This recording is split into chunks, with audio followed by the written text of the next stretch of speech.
4.5 เมกะเฮิรตซ์ออกอากาศณวัดฝายหินตำบลสุเทพอำเภอเมืองจังหวัดเชียงใหม่โทรศัพท์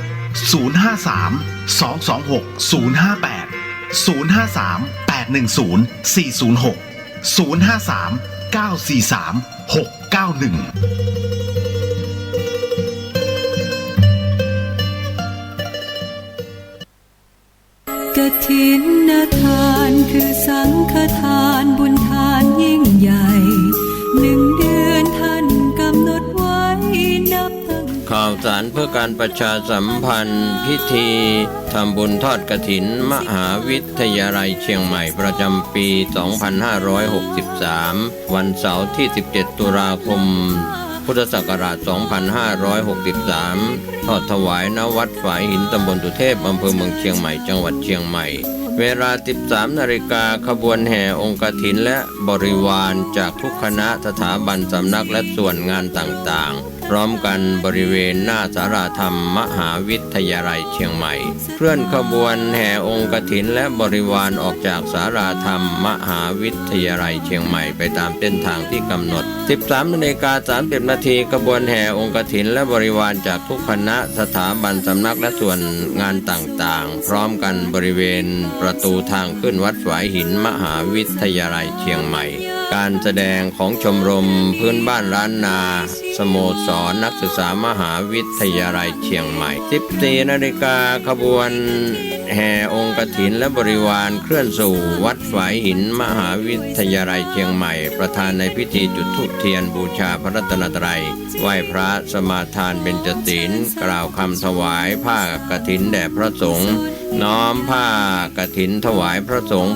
อัปโรกฐินถวายทายธรรมแด่พระสงฆ์โดยกรรมการสภามหาวิทยาลัยอธิการบดีรองอธิการบดีผู้ช่วยอธิการบดีประธานกรรมการส่งเสริมมหาวิทยาลัยคณบดีผู้อำนวยการสถาบันสำนักศูนย์กองประธานสภาพนักงานมหาวิทยาลัยนายกสโมสรมหาวิทยาลัยเชียงใหม่นายกสโมสรนักศึกษามหาวิทยาลัยเชียงใหม่ตามลำดับต่อจากนั้นพระสงฆ์อนุโมทนากรวดน้ำรับพรราพระสงฆ์เป็นเสร็จพิธีก็เป็นส่วนที่ศรัทธาสาธุชนที่เป็นผู้ใจบุญใจกุศลที่รับฟังอยู่สามารถร่วมบุญทอดกฐินสามัคคีโดยทางมหาวิทยาลัยเชียงใหม่เป็นประธานพร้อมกับศรัทธาสาธุชนทั้งหลายร่วมบุญได้ที่วัดฝายหินสอบถามรายละเอียดได้ที่ 053-226058 ท่านก็จะได้มีโอกาสร่วมอนุโมทนากฐินประจำปีนี้เสาร์ที่ 17 ตุลาคม 2563 ได้บุญได้กุศลโดยพร้อมเพรียงกันชีวิตไว้พึ่งพิงทานศีลภาวนาทำให้ครบถ้วนเกิดสุขแท้จริงกฐินทานคือสังฆทานบุญทานยิ่งใหญ่ข่าวสารเพื่อการประชาสัมพันธ์ขอเชิญร่วมทำบุญเป็นกฐินสายสามัคคีบูรณะและปิดทองพระประธานในวิหาร3 องค์ทอดถวายณวัดร้องอ้อตำบลสันปิเตอร์อำเภอเมืองเชียงใหม่จังหวัดเชียงใหม่วันอาทิตย์ที่ 25 ตุลาคม พุทธศักราช 2563 ขึ้น 9 ค่ำเดือนยี่เหนือเวลา 10 นาฬิกา 19 นาทีเป็นต้นไปขอเชิญชวนศรัทธานักศิลป์นักบุญทั้งหลายร่วมเป็นเจ้าภาพทำบุญทอดกฐินสามัคคีผู้ที่จะร่วมบุญทอดกฐินติดต่อได้ที่วัดร้องอ้อตำบลสันปิเตอร์อำเภอเมืองเชียงใหม่จังหวัดเชียงใหม่ตั้งแต่บัดนี้เป็นต้นไปจนถึงวันงานได้คุณงามความดีในอานิสงส์ของการบูรณะปิดทองพระประธานวิหาร3 องค์โดยทั่วหน้ากันสร้างมนุษย์สมบัติสวรรค์สมบัตินิพพานสมบัติเพิ่มพูนศรัท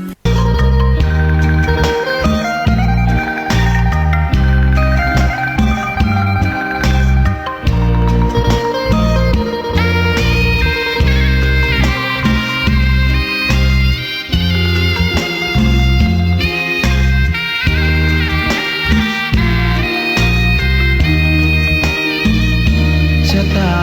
ฟ้าหรือบารมีชักนำคือ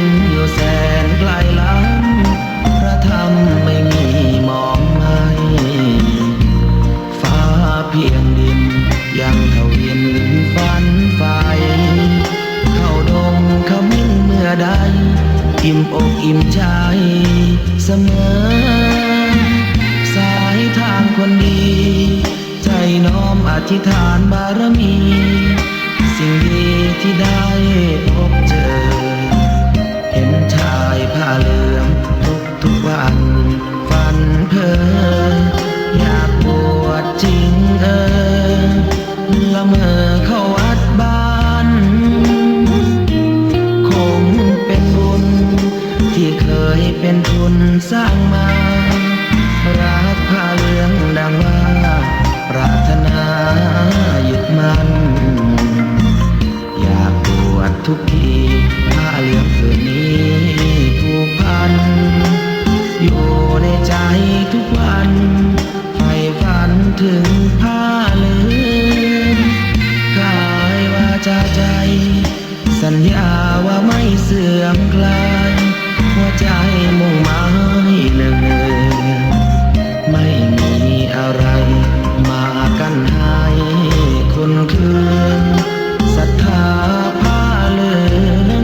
บวชเป็นเรื่องใหญ่เราวันรอคอยเข้าโบสถ์ได้บวชเสียทีเป็นคนสุขเต็มที่ตามรอยความดีพระพุทธเจ้าไม่ลืมบุญคุณพ่อแม่การุณเลี้ยงเราผ้าเหลืองห่มกายคลายเศร้าพ่อเราแม่เราศรัทธาสุขใจจริงๆเป็นชายแต่หัวใจสิงพูดจริงทำจริงทุกคราทุกคืนทุกวันผ้าเหลืองพันผูกกายาโอ้น้อวา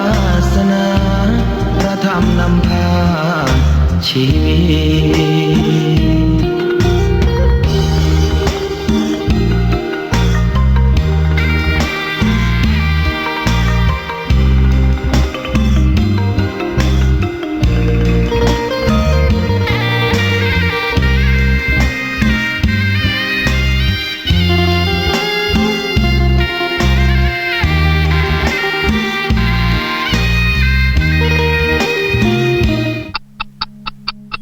ทุกเรื่องราวของการศึกษา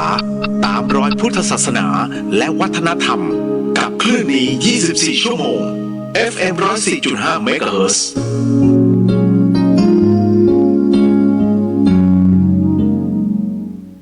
ค่ำคืนแห่งความอิ่มใจกับคลื่นพลังบุญที่คุณไม่สามารถหาฟังที่ไหน FM 104.5 เมกะเฮิรตซ์สถานีวิทยุเพื่อการศึกษาพระพุทธศาสนาและวัฒนธรรม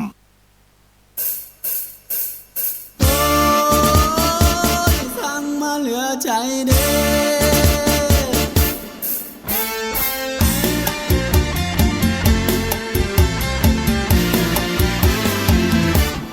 ย้อนว่าฮักเจ้าลายไปโพดเลยได้ง้อยตดโปดเฮ็ดเสเวบ่มีทา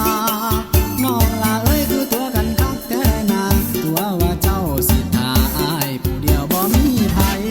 เจ็บคักเจ็บจนปวดเจ้ามันก็เป็น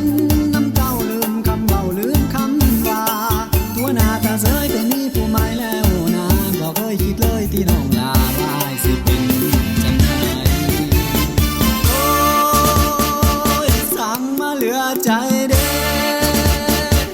อ้ายอยากจับเอาเจ้านั้นมาเฮ็ดปลาแดกแล้วทุกให้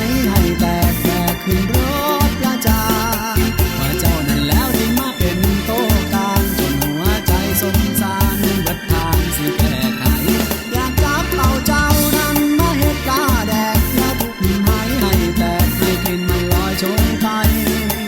กลิ่นปลาแดกนี้ใช่มันเป็นคนลายใจให้มันสาสมใจที่เจ้ามาลืมกันย้อนความซื่อใจไอ้ซื่อขิงนิ่งตาน้ำใสติงหิงหักเจ้าจริงได้น้องลาและเจ้าเป็นยังจังมาลืมสัญญาอายก็หมดความว่าเท่านั้นแล้วอีนางเอ้ย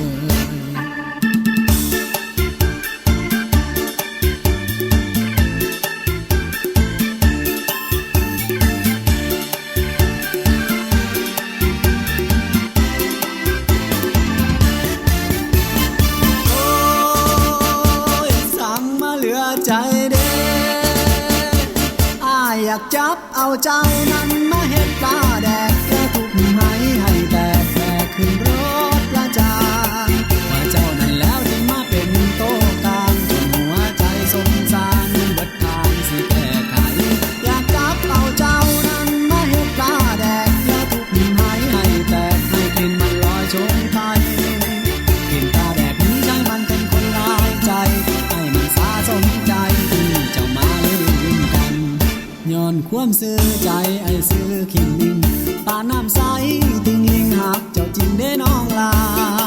และเจ้าเป็นหยังจังมาลืมสัญญาอ้ายก็หมดความว่าเท่านั้นแล้วอีนางเอ้ย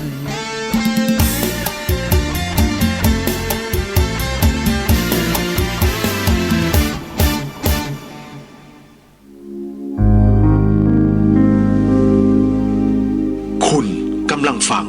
สถานีวิทยุเพื่อการศึกษาพระพุทธศาสนาและวัฒนธรรม FM 104.5 เมกะเฮิรตซ์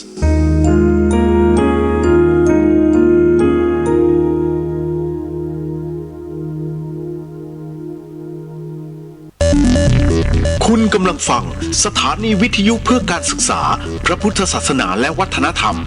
FM 104.5 เมกะเฮิรตซ์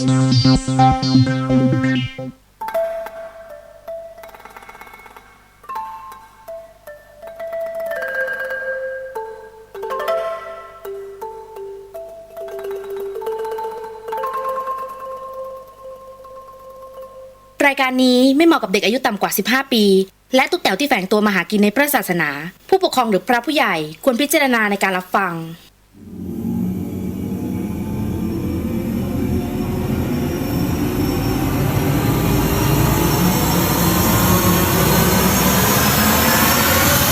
เดอะเฮียน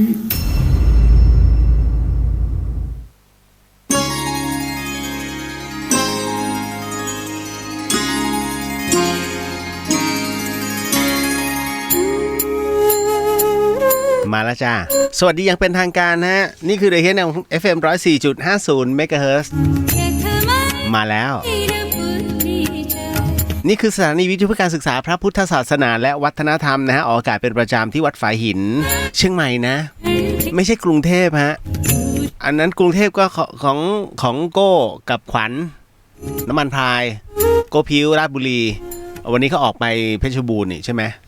ไปตามแสงกระสือ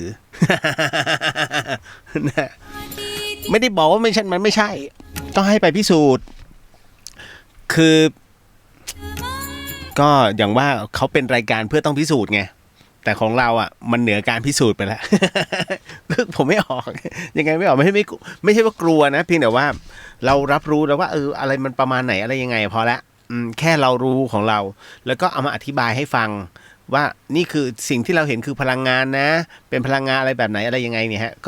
ก็มีหน้าที่เล่าเชื่อไม่เชื่อเป็นอีกเรื่องนึงนะฮะบางคนก็หัวเราะเยาะก็ไม่ได้ว่าอะไรนะเพราะท้ายที่สุดแล้วคือท้ายที่สุดแล้วอะทุกคนต้องเจอมันเพียงแต่ว่าการรับรู้การเตรียมตัว The Hit เนี่ยเราให้ตรงนี้นะฮะ The Hit ต้องไปพิสูจน์ไหมแล้วแต่ถ้าน้องไปเจอคือเขาเรียกว่าถ้าน้องได้ฝึกหมายถึงว่าถ้าฝึกสมาธิอยู่ในศีลในธรรมนะฮะแล้วปฏิบัติธรรมอยู่เรื่อยๆมันต้องมีการเจอบ้างไม่ใช่ว่ามันคือเราจะต้องเจอตลอดเขาเรียกว่ามันเป็นแมททดสอบจิตคุณผู้ฟังเคยได้ยินคำว่าพยายามเขาเรียกมารผจญไหมฮะนะฮะคุณผู้ชายหลายๆคนแล้วก็คุณผู้หญิงบางส่วนนะฮะเดี๋ยวต้องบอกก่อนผู้ชายเนี่ยบางคนที่เขาจะบวชนะถ้าตั้งใจจะบวชเสร็จปุ๊บไปคุยกับพระเป็นที่เรียบร้อยบอกเลิกอะไรเรียบร้อยนะผมจะบวชวันนี้ครับพระอาจารย์โอเคไปโยมไปปฏิบัติตรงนี้นะไปถือศีล8ก่อนเลยไปท่องอันนี้ให้มันเรียบร้อยพร้อมเมื่อไหร่แล้วมาบอกอาตมาเราก็จะบวชกันนะฮะคุณใช่ไหมเมื่อไหร่ก็ตามที่ผู้ชายเริ่มถอดชุดแบบอยู่บ้านออกแล้วห่มขาวปุ๊บนะไม่ถึงวันฮะมันจะมีมารมาแล้วมันนั่นอย่างเช่นคนที่ไม่เคยได้คุยกันคนที่แบบเฮ้ยมองกันอยู่นานและไม่เคยนึกถึงอยู่ๆวันนี้โทรมา อยู่ๆวันนี้นัดกินข้าวอยู่ๆวันนี้มันต้องมีคือเขาเรียกมารผจญมาทดลองใจมันจะประมาณนี้แหละเพราะฉะนั้นเนี่ยเหมือนกันครับถ้าท่านใดที่จะบวชเมื่อบวชเสร็จหรือว่าในขณะที่ว่าเหมือนกับเรากำลังปฏิบัติอยู่อย่างเคร่งครัดเวลา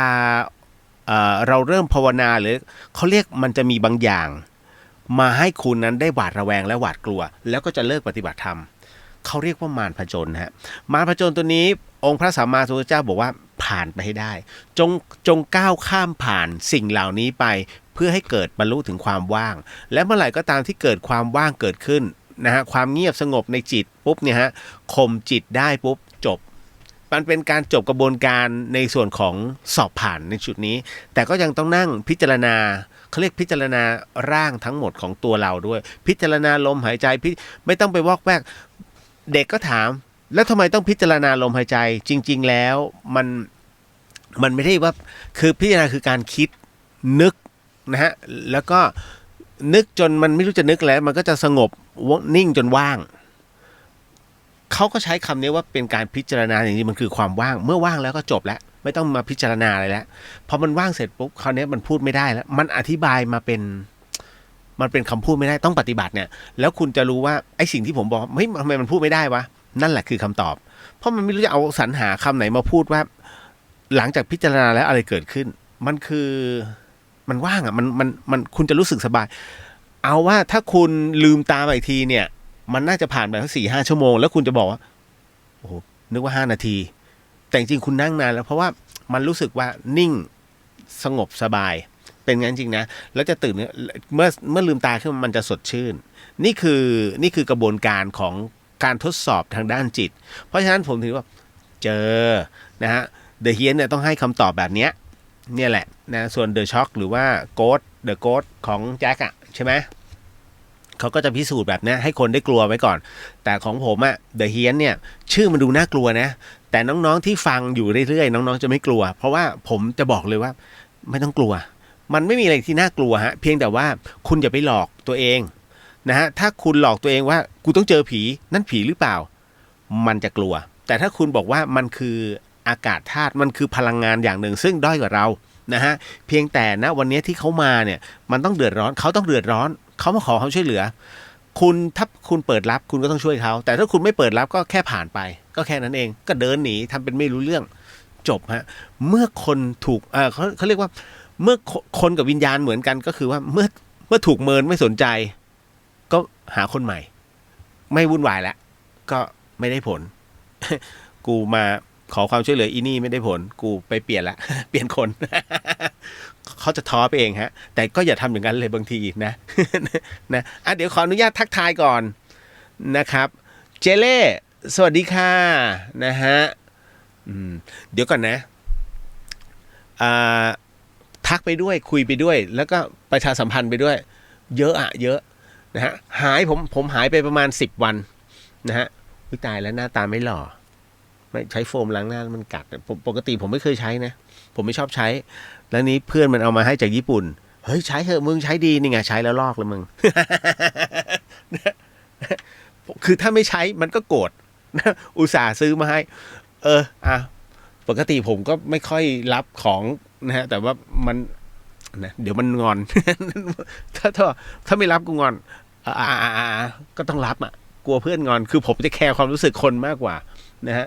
น้องแอนสวัสดีครับพี่เรียวรอมานานไม่นานหรอก10 วัน จริงๆเนี่ยผมบอกผมตั้งใจจะไปถ้ำนาคาแล้วไปลงชื่อโทรไปที่กรมอุทยานของอุทยานแห่งชาติภูลังกาเต็มครับ โอเค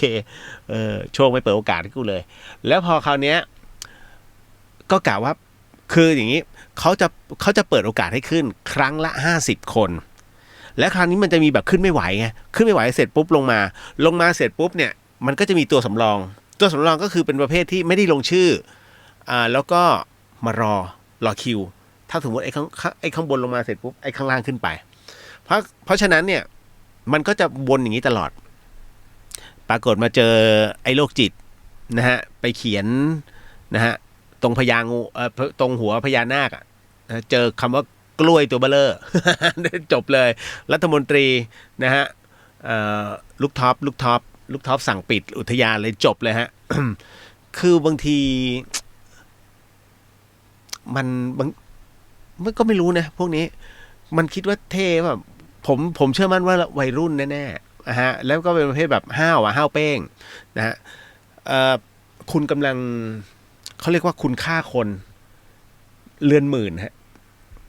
การไปทำลายธรรมชาติอย่างเนี้ยของมุกดาหาร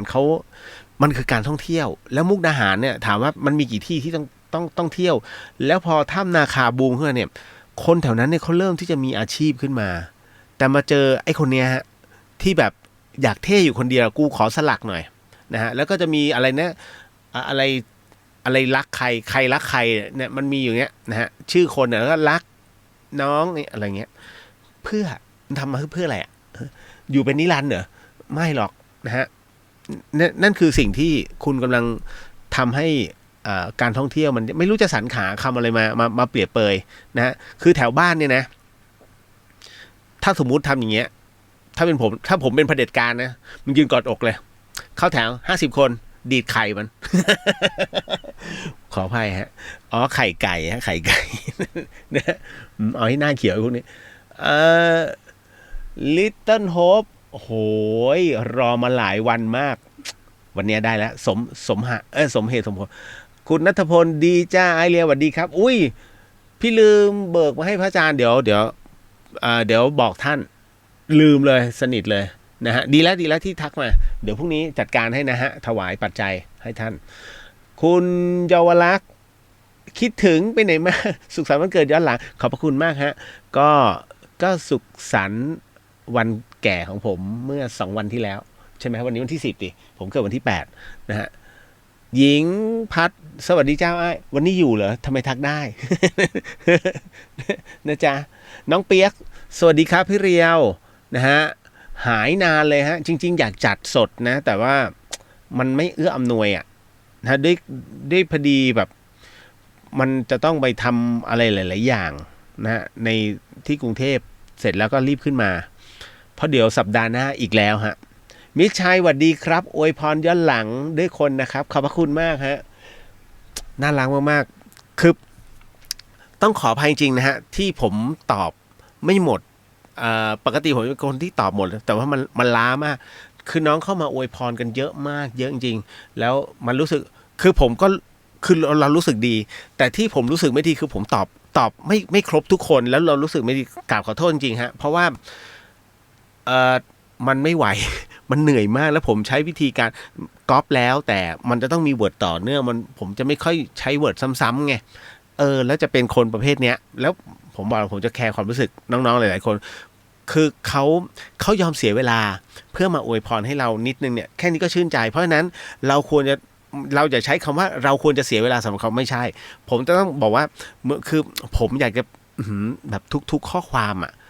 นะฮะที่อยากจะต้องตอบก็พยายามจะตอบอยู่เรื่อยๆนะต้องขออภัยจริงๆแต่จะตอบให้ทุกท่านนะครับบอกไว้ก่อนเนาะ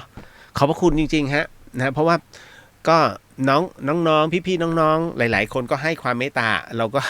นะฮะดีใจพอสมควรอยากร้องไห้แต่ร้องไม่ได้อีโก้ มาไหมเนี่ยนะวิ่งข้ามเขากันสะดึกเลยเธอเป็นไงบ้างอ๋อผมอยู่ Big FM เดี๋ยวก่อนไง Big Shock ใช่ไหมเดี๋ยวเอาไว้จัดเดี๋ยวจะเข้าไปมั่งนะจ๊ะ เอ้ยฝาก Happy Birthday ป๋องด้วยเพราะว่าพี่ส่งข้อความไปบางส่วนแล้วปานลิขิตพี่โก้พิวก็มาเหรอ นะขออภัยนะคุณผู้ฟังที่อยู่ทางบ้านนะผมอาจจะส่วนตัวไปนิดนึงนะฮะ 104.5 ก็คุยข้ามเขาเรียกคุยข้ามจังหวัดและคุยข้ามคลื่นนะฮะ คืออีบิ๊กช็อกมันทักเดอะเฮียนมาผมก็ทักกลับไปนะฮะ นิดนึงแหมคือรายการประเภทนี้นะคุณอย่าไปคิดว่าเฮ้ยมันคือศัตรูมันคือไอ้นี่คุณอย่าใช้คำว่าศัตรูเพราะว่าบนโลกใบนี้นะฮะไม่มีคำว่าศัตรูมันมีแต่มิตรแล้วก็เพื่อนแล้วก็พี่น้องฮะคำว่าศัตรูเนี่ยคือคุณคิดกันไปเองเหมือนคำหนึ่งคำที่คุณสร้างสรรค์มันขึ้นมาแล้วคุณก็อุปมามันคือคำด่าอย่างเช่นคำว่าลำใหญ่ ถูกไหมลำไยนี่ภาษาถ้าภาษาลำไยกับสตอเหมือนกันใช่ไหมนะฮะก็คือคำว่าขออภัยอันนี้คือเราแปลให้ฟังก็คือถ้าคำที่มันไม่สุภาพคำว่าตอแหลนะฮะเพราะฉะนั้นตอนแรกเขาใช้สตอก่อนแล้วเขาก็เปลี่ยนคำว่าลำไยและคุณลำไยมันคือผลไม้สตอก็คือสตรอเบอรี่หรือว่าสตอที่เป็นผักภาคใต้แต่เราใช้เขาเรียกความรู้สึกในการแทนตรงนี้เป็นคำไม่สุภาพคุณรู้สึกกันไปเองไงเพราะฉะนั้นเนี่ยคำเหล่านี้มันคือคำอุปมาอุปไมยที่เราอุปโลกขึ้นมาเพราะฉะนั้นผมถึงได้บอกว่าเฮ้ยจริงๆแต่ละคือเราคือพี่น้องกันบนโลกใบนี้คุณต้องถ้าคุณเจ็บหนักๆสักครั้งหนึ่งนะและแบบถึงกับสลบไปหรือว่าถึงกับตายแล้วเสียชีวิตแล้วกลับขึ้นมาใหม่อีกรอบหนึ่งคุณจะเข้าใจคำว่าเฮ้ยมึงอย่ามีเลยศัตรูเพราะว่าโลกใบนี้มันสั้นมากล่าสุดนี้รู้สึกว่าจะเป็นคุณอาท่านหนึ่งซึ่งเป็นดาราเก่าอะแล้วฟุบลงไปฮะเพราะว่าโรคหัวใจเล่นงานไม่ใช่แม่ทุมนะฮะไม่ใช่แม่ทุมของพ่อรองนะอันนั้นแม่ทุมนั้นท่านหมดวาระแล้วเพราะว่าต้องบอกว่า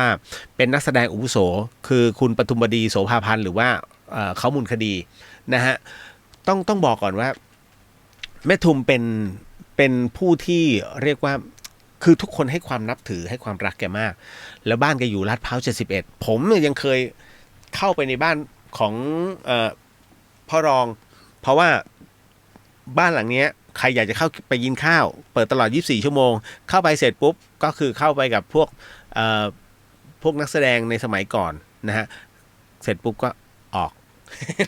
เขาไปกินคือเขาไปกินข้าวต้มแล้วกลับแค่นั้นแหละไม่ได้มีอะไรมากแกก็เปิดตลอดแม่ทุมก็เดินลงมาแล้วก็สวัสดีครับ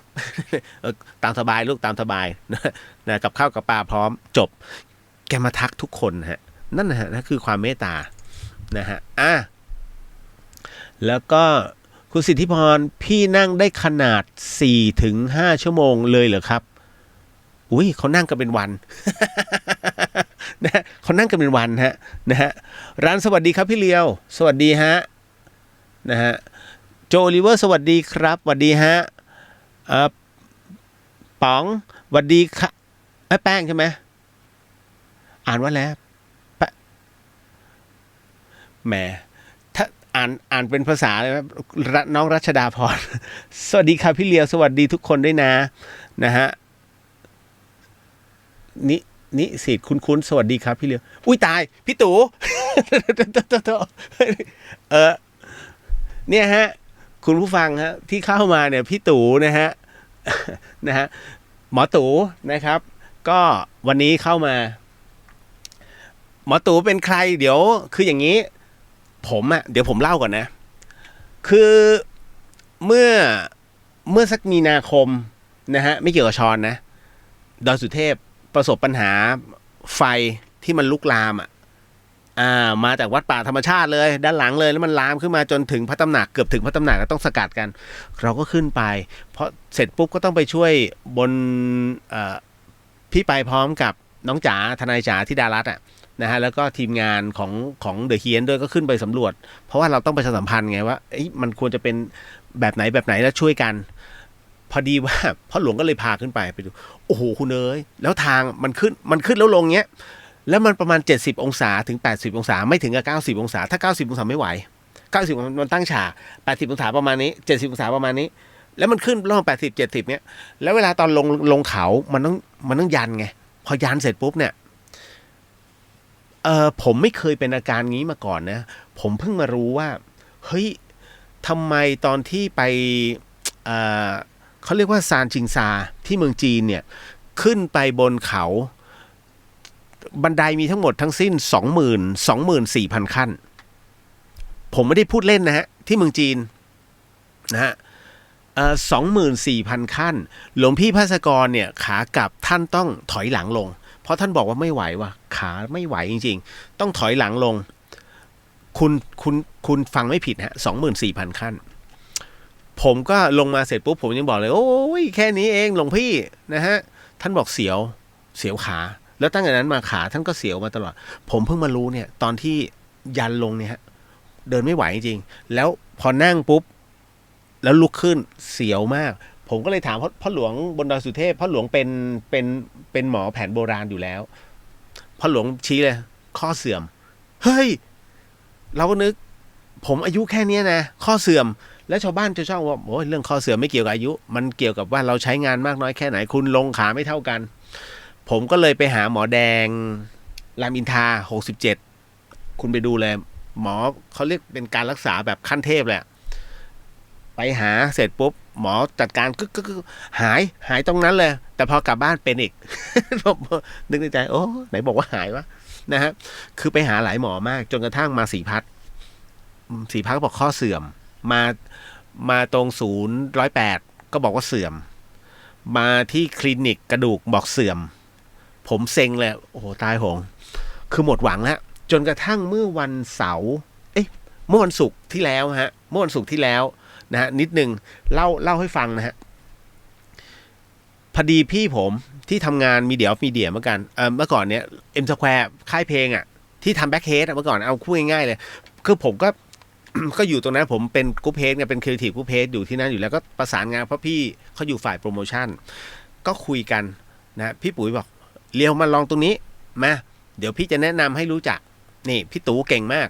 อ่ะเพื่อนพี่ไปเลยผมเอานึกในใจเอาไงดีวะลองเสร็จปุ๊บไปถึงปุ๊บจัดการเลยฮะพี่ก็แกก็แนะนำให้รู้จักพี่ตู่ผมก็เลยสวัสดีครับก็คุยกันนะฮะสักแป๊บหนึ่งพี่ตู่เรียกขึ้นเตียงเลยเป็นไรไหนว่าพี่มันเจ็บตรงเนี้ยมันเจ็บหัวเข่าอ่ะตอนนี้มันเรื้อรังมากมัน6-7 เดือนแล้วมันรู้สึกว่าทรมานว่ะนั่งแล้วเหยียดขาไม่ได้แล้วก็หลังก็ปวดเอวก็ปวดนะฮะเหมือนออฟฟิศซินโดรมแกบอกนอนคว่ำไม่ได้ทำอะไรเลยนะพี่ตู่บอกขาไม่เท่ากันอันแรกเลยพี่ตู่บอกขาไม่เท่ากันผมนึกทำไมขากูไม่เท่ากัน แล้วขาไม่เท่ากันเสร็จปุ๊บแกก็มาคำที่กล้ามเนื้อของขาซ้ายพี่ตู่บอกว่ามีก้อนคือเป็นกล้ามเนื้อตาย2ก้อน2มัดนะฮะเนี่ยแกก็ให้จับดูบอกใช่แล้วจากนั้นเสร็จปุ๊บไหลแล้วก็เท้าเบี้ยวหมายถึงว่าแบบขออภัยนะฮะคุณผู้ฟังตีนนะฮะตีนเลยฮะส้นตีนเลยฮะมันคือผมก็ไม่รู้ว่ามันเบี้ยวยังไงไงแต่แกบอกเนี่ยขาเบี้ยวเสร็จปุ๊บไหลสุดอู้หูเฮ้ยกูหนักขนาดนั้นเลยเหรอแล้วแกก็จับนี่เป็นไงเจ็บเฮ้ยเจ็บจริงๆฮะแกเลยนอนลงนอนคว่ำเดี๋ยวจะทำให้ขามันเท่ากันนะแกก็จัดไคโรแพคติกกันเลยฮะกดจัดกระดูกหลังกึบการหายใจนะเสร็จปุ๊บแล้วก็เสร็จปุ๊บค่อยๆผ่อนนะไม่ต้องเกรงตึบเรียบร้อยขาเท่ากันแล้วเสร็จปุ๊บมาตรงกล้ามเนื้อขาแกก็ไม่รู้ทำอะไรของแกบิดตุ๊กกับดึงกึกเรียบร้อยเฮ้ยเสร็จปุ๊บมาตรงหัวไหล่ เอาง่ายๆทั้งหมดทั้งมวลน่ะนะฮะประมาณสักแกเล่นท่าคือเรียกว่าเล่นท่ายากประมาณสัก3ท่า ไม่ถึง7 นาทีพี่ตู่บอกลองผมก็เลยนั่งลุกเฮ้ยที่บอกผมเข่าเสื่อมเนี่ยนะผมไม่มีอาการเลยแล้วกลับไปบ้านก็ไม่มีอาการตอนนี้ก็ไม่มีอาการปกติผมจะขี่จักรยานเนี่ยมันจะเสียวๆนิดๆวันเนี้ยลองของฮะก็เลยที่ผมโพสต์มาถึงเชียงใหม่แล้วเที่ยวได้ผมปั่นจักรยานเลยไปยันนิมมานไปนู่นไปนี่ไม่เป็นก็เลยเฮ้ยเจ๋งวันนี้เลยมาเฟิร์มอีกทีผมก็เลยพอเราหายเรามีความรู้สึกว่าเฮ้ยผมว่ามันต้องมีคือพวกออฟโรดทั้งหลายมันก็เป็นแต่อันนี้มันไม่ยอมพูดผมก็เลยบอกว่าพี่ตู่ขอวันได้ไหมผมขอวันนึงช่วยรักษาพวกพี่ๆน้องๆออฟโรดทั้งหลายนะเพราะว่าเขาก็เสียสละไปนู่นไปนี่ช่วยเหลือสังคมแต่มันผมก็รู้พวกนี้ปากแข็งนั่นแหละนิดนึงพี่ตู่ก็โอเคเดี๋ยวให้1 วันนี้ก็เลยโทรคุยกันเนี่ยแล้วแกเพิ่งเข้ามาเนี่ย นะก็แบบพี่ขอวันได้ป่ะตอนแรกพี่ตู่ขอเป็นวันเสาร์ผมเลยขอไปวันอาทิตย์ดีกว่าไหมวันอาทิตย์พี่อยากพักว่ะปรากฏแกนับวันผิดพรุ่งนี้แกพักแกก็เลยโอเคงั้นเดี๋ยวให้เรา ให้แกวันอาทิตย์บอกงี้งั้นก็นัดหลังเพลผมก็เลยขอไปพี่ตู่บอกอย่าให้เกิน50 คนแต่ผมอะกันเอาไว้ทุกคนต้องมีการกันผมเลยบอกว่าไม่เกิน30 คนประชาชนทั่วไปส่วนอีก20ที่เนี่ยขอเป็นพระสงฆ์นะฮะแล้วก็แม่ชีนะครับที่ท่านต้องการจะปรับจัดกระดูกหรือว่าจัดเส้นประสาทลืมถามพี่ตู่ฮะมีน้องถามมาว่าแกเป็นกระดูกคดเนี่ยสามารถดึงได้ไหมต้องถามก่อนฮะพี่ตู่ถ้ายังฟังอยู่นะพี่ตู่บอกมาในนี้นิดนึงว่าสามารถได้ไหมหรือให้มาดูอาการก่อนนะฮะเพราะว่าผมกำลังจะทำทะเบียนเอาไว้ว่าใครที่มาเนี่ยมีโรคอะไรเป็นโรคประจำตัวไหมจะได้บอกพี่ตู่ได้ล่วงหน้าเพราะเวลาจัดกระดูกอะไรเสร็จปุ๊บเนี่ยมันจะง่ายพี่เขาจัดให้ฟรีนะฮะไม่ได้เสียค่าใช้จ่ายเพียงแต่ว่าผมก็จะตั้งกล่องเอาไว้ทำบุญไปเพราะว่าแกเนี่ยแกมาจากนครศรีธรรมราชแล้วแกจะทำบุญทั่วไทยเลยแล้วแต่ผมเลยบอกว่าเดี๋ยวตั้งกล่องเอาไว้แล้วก็อยากใส่เท่าไหร่แล้วแต่5 บาท10 บาท20 บาท100พอใจมากก็เอาร่วมบุญกับแกเสร็จปุ๊บเนี่ยแกไปแต่ละที่นะฮะแกก็จะมอบปัจจัยให้กับวัดไม่ได้ไปใช้เองนะเดี๋ยวบางคนว่าเฮ้ยเอาไปใช้บ้านะฮะเพราะไม่งั้นแกไม่มาทำขนาดนี้พี่ตู่ตอนนี้อยู่วัดสันมะเกียงนะฮะไป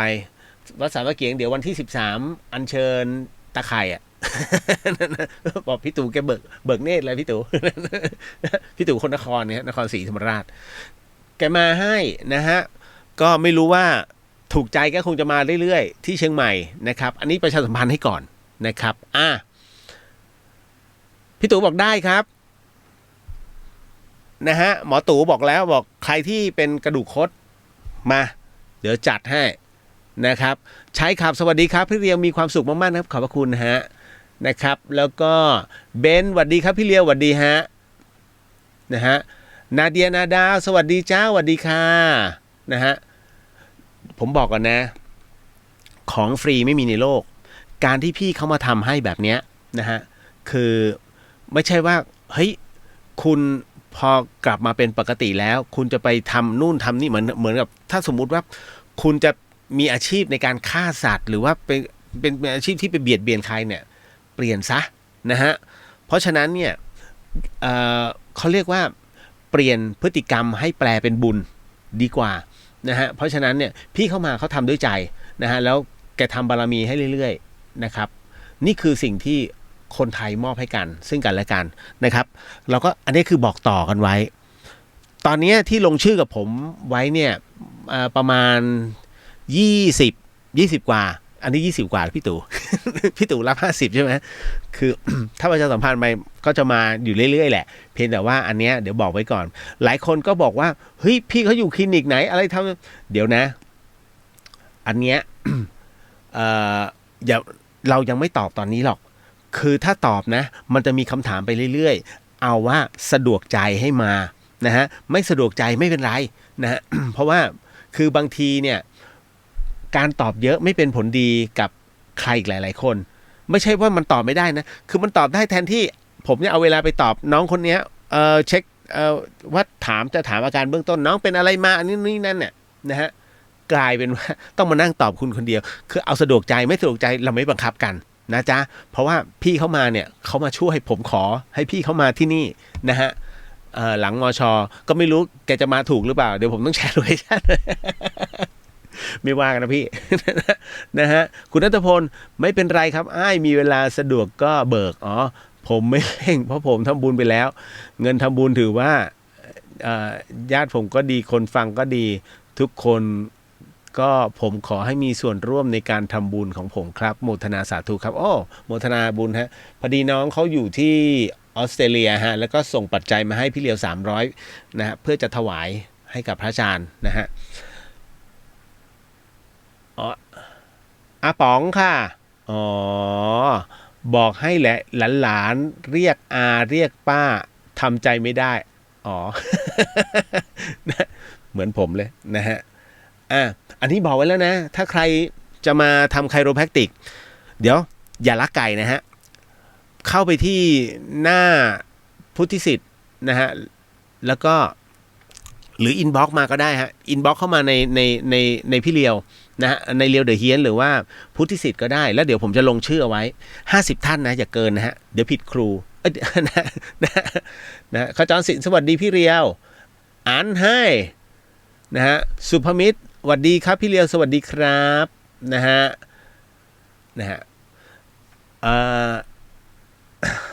คุณท่านบอกโอ้โหดีจังผมยืนนานหมอที่ออสเตรเลียบอกผมอ้วนเลยปวดหลังหมอไทยดีสุดในโลกครับบุญรักษาเด้อ อยากลองรักษามั่งไม่เป็นไรฮะหมอยังมาอยู่เรื่อยๆนะครับแจ็คบอก thanks see you Sunday โอเค นะฮะเทวดาเดินดินดีครับนะฮะพระปุ๋ยสวัสดีค่ะพี่เลี้ยวสวัสดีครับนะฮะพี่ตู่ฮะหมอตู่เดี๋ยวบอกพี่ตู่ก่อนว่า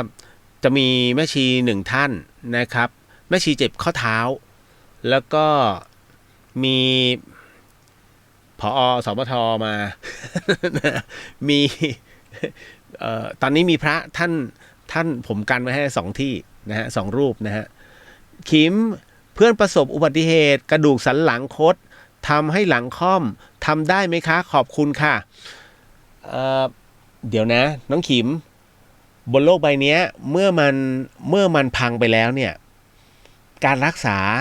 มันไม่ได้กลับมาได้ 100% แต่ถามว่ามันได้ไหมนะฮะถ้าพี่ตู่บอกว่าได้เนี่ยไม่ใช่คำว่าได้มันคือกลับมา 100% นะไม่ใช่นะแต่ยังดีกว่านะฮะยังดีกว่าอาการเดิมนะฮะก็ไม่รับประกันว่ามันจะกลับมา 100% แต่มันก็จะดีขึ้นนะในบางจุดนะฮะที่สามารถแก้ให้ได้ก่อนนะครับโอ้โหถ้าเป็นงั้นต้องเรียกว่าเทพเจ้าแล้วล่ะฮะ หมอเทพอย่าเรียกหมอตู่ นะฮะคือทุกอย่างมันมีการจำกัดนะฮะเป็นมาหลายปีเนี่ยบางทีอาจจะเป็นพังผืดก็เดี๋ยวให้ละลายในจุดนั้นก่อนนะฮะแล้วก็ค่อยแคะเส้นประสาทออกมาทีละนิดนะฮะแล้วหลังจากนั้นเนี่ยเดี๋ยวพี่เขาจะบอกเองเดี๋ยวหมอจะบอกเองว่ามันจะต้องใช้เวลาเท่าไหร่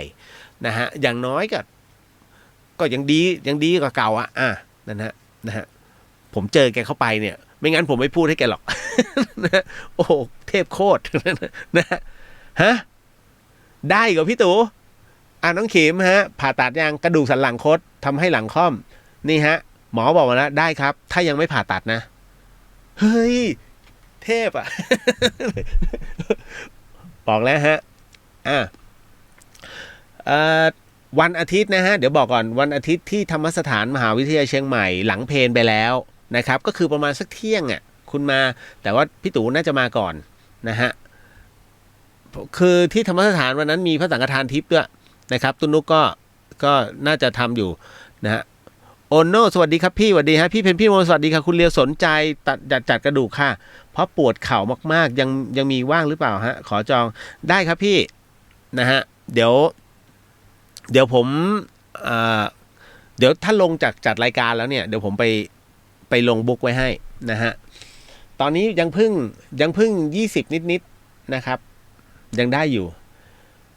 คิมเดี๋ยวไปบอกเพื่อนก่อนค่ะเผื่อเพื่อนสนใจค่ะขอบคุณมากๆเลยค่ะได้ฮะก็ของดีก็ต้องบอกต่อเนาะนะฮะ เพียงแต่ว่าคือบางทีเนี่ยฮะเขาเรียกมันเป็น10ปีนะกว่าที่คนเราจะเจอกันนะฮะความบังเอิญมันไม่มีบนโลกใบนี้ฮะนะฮะเพราะฉะนั้นเนี่ยทั้งหมดทั้งมวลมันเป็นเรื่องของการเกี่ยวข้องนะฮะพระพุทธองค์ไม่ปฏิเสธในเรื่องภพชาตินะฮะองค์พระสัมมาสัมพุทธเจ้าไม่เคยปฏิเสธในเรื่องภพชาติพระพุทธองค์จึงบอกว่าคนเรานั้นมันมีเหตุนะฮะมีบุญที่จะต้องเกี่ยวข้องเพราะฉะนั้นเนี่ยเขาเรียกว่าถ้าภาษาพระเรียกว่าสันดานวาสนาแต่ถ้าของเราเนี่ยก็จะเรียกว่านิสัยดิบ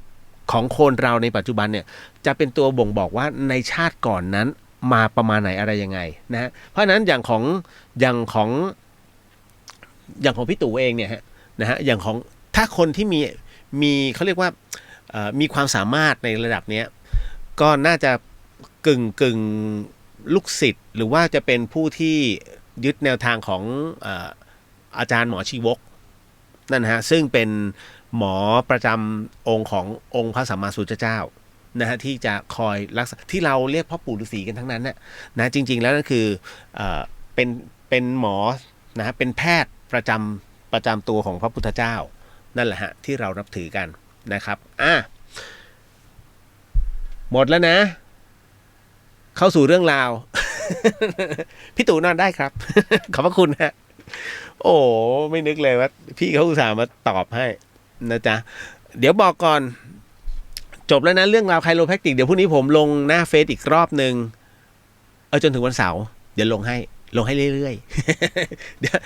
ดี๋ยวไปสืบสอบหน้าเฟซพี่เขาแล้วเดี๋ยวไปแคปภาพขอแคปภาพหน้าพี่หน้าเฟซพี่มาลงนะฮะประชาสัมพันธ์ นะฮะ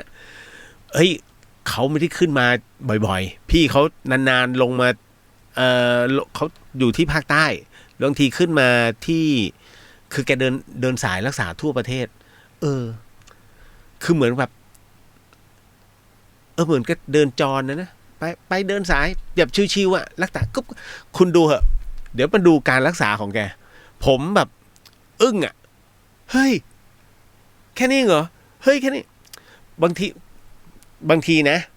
ปวดเข่าแต่แกไม่ได้จับเข่านะจริงๆพี่ตู่ไม่ได้จับเข่านะฮะบางทีก็จับตรงข้อเท้าแกก็จับตรง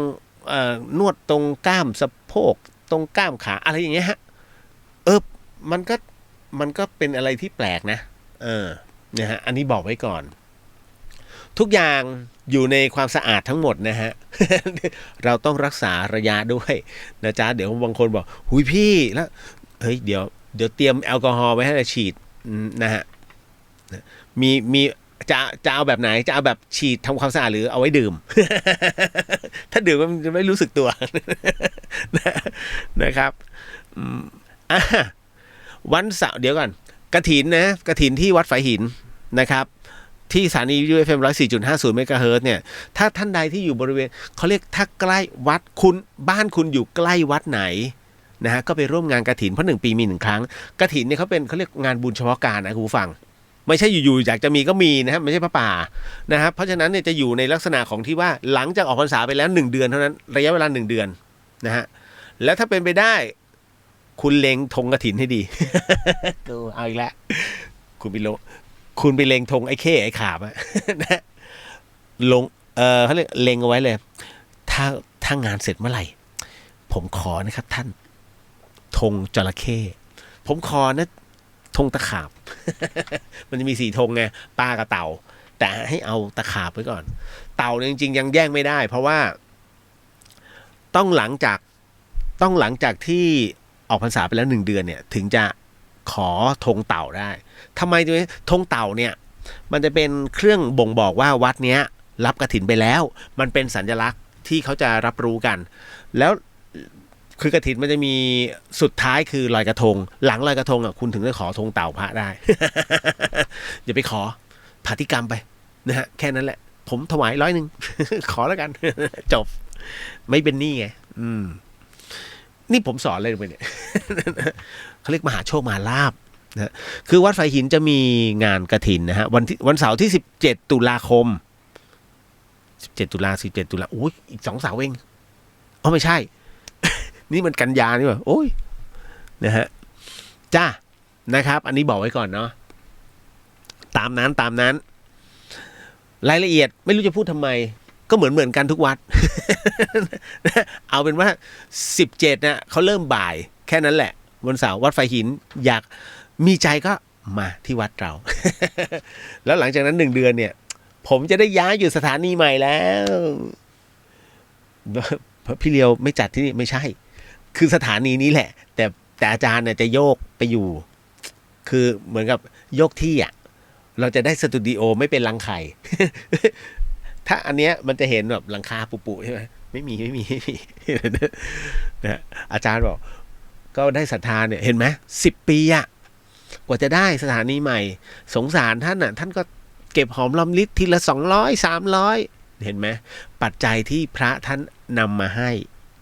ท่านเอามาพัฒนาฮะไม่ได้ไปทำอะไรเลยที่คุณไปเจอไอ้ที่ประเภทพกไปนู่นไปนี่ขับลงอันนั้นเขาเรียกบวชแป๊บๆนะฮะ อ๋อหมอตู่บอกว่าขอให้ผู้ป่วยทุกท่านพกเรียกว่าสวมแมสมาด้วยนะฮะเดี๋ยวพรุ่งนี้พี่เลียวจะโพสต์อีกรอบหนึ่ง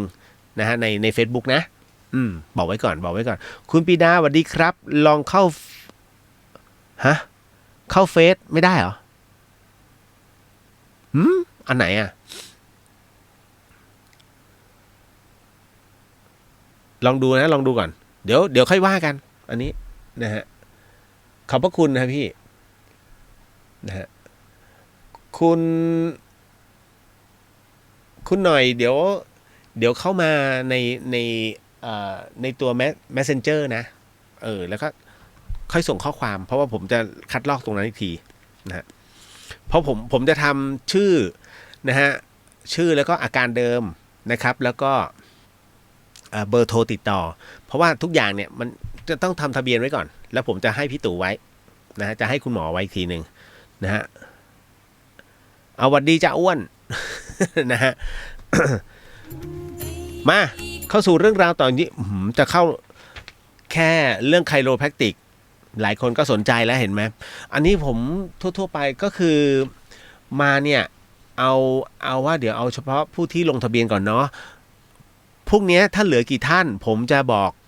หลวงพี่นุกกับพี่ละออีกทีหนึ่งนะฮะว่าสมมุติว่าเหลือ10ที่ก็สามารถสมัครนะฮะมาขอหลวงพี่นุกตรงนั้นได้นะแต่ว่าถ้าเลยไปกว่านี้ไม่รับแล้วเอาแค่50นะฮะ50คนแค่นั้นนะฮะเดี๋ยวเพราะผมพรุ่งนี้ผมต้องรายงานให้กับพระอาจารย์อีกวัดหนึ่งทราบด้วยว่าท่านจะมาด้วยเพราะท่านมีอาการอยู่นะฮะนะครับถ้าใครเป็นโรคอย่างเช่นเป็นความดันนะฮะหรือว่ากระดูกพรุนช่วยบอกนิดนึงเพราะว่าบางทีมันสุ่มเสี่ยงก็ต้องมานั่งคุยกันก่อนนะไม่ใช่อยู่ๆแล้วอยากทำก็มาทำหรือว่าเบาหวานเงี้ยนิดนึงคือมันต้องรับรู้ก่อนว่าอาการที่คุณปวดมันมีอะไรอยู่แต่ในขณะเดียวกันโรคประจำตัวที่คุณเป็นมีไหม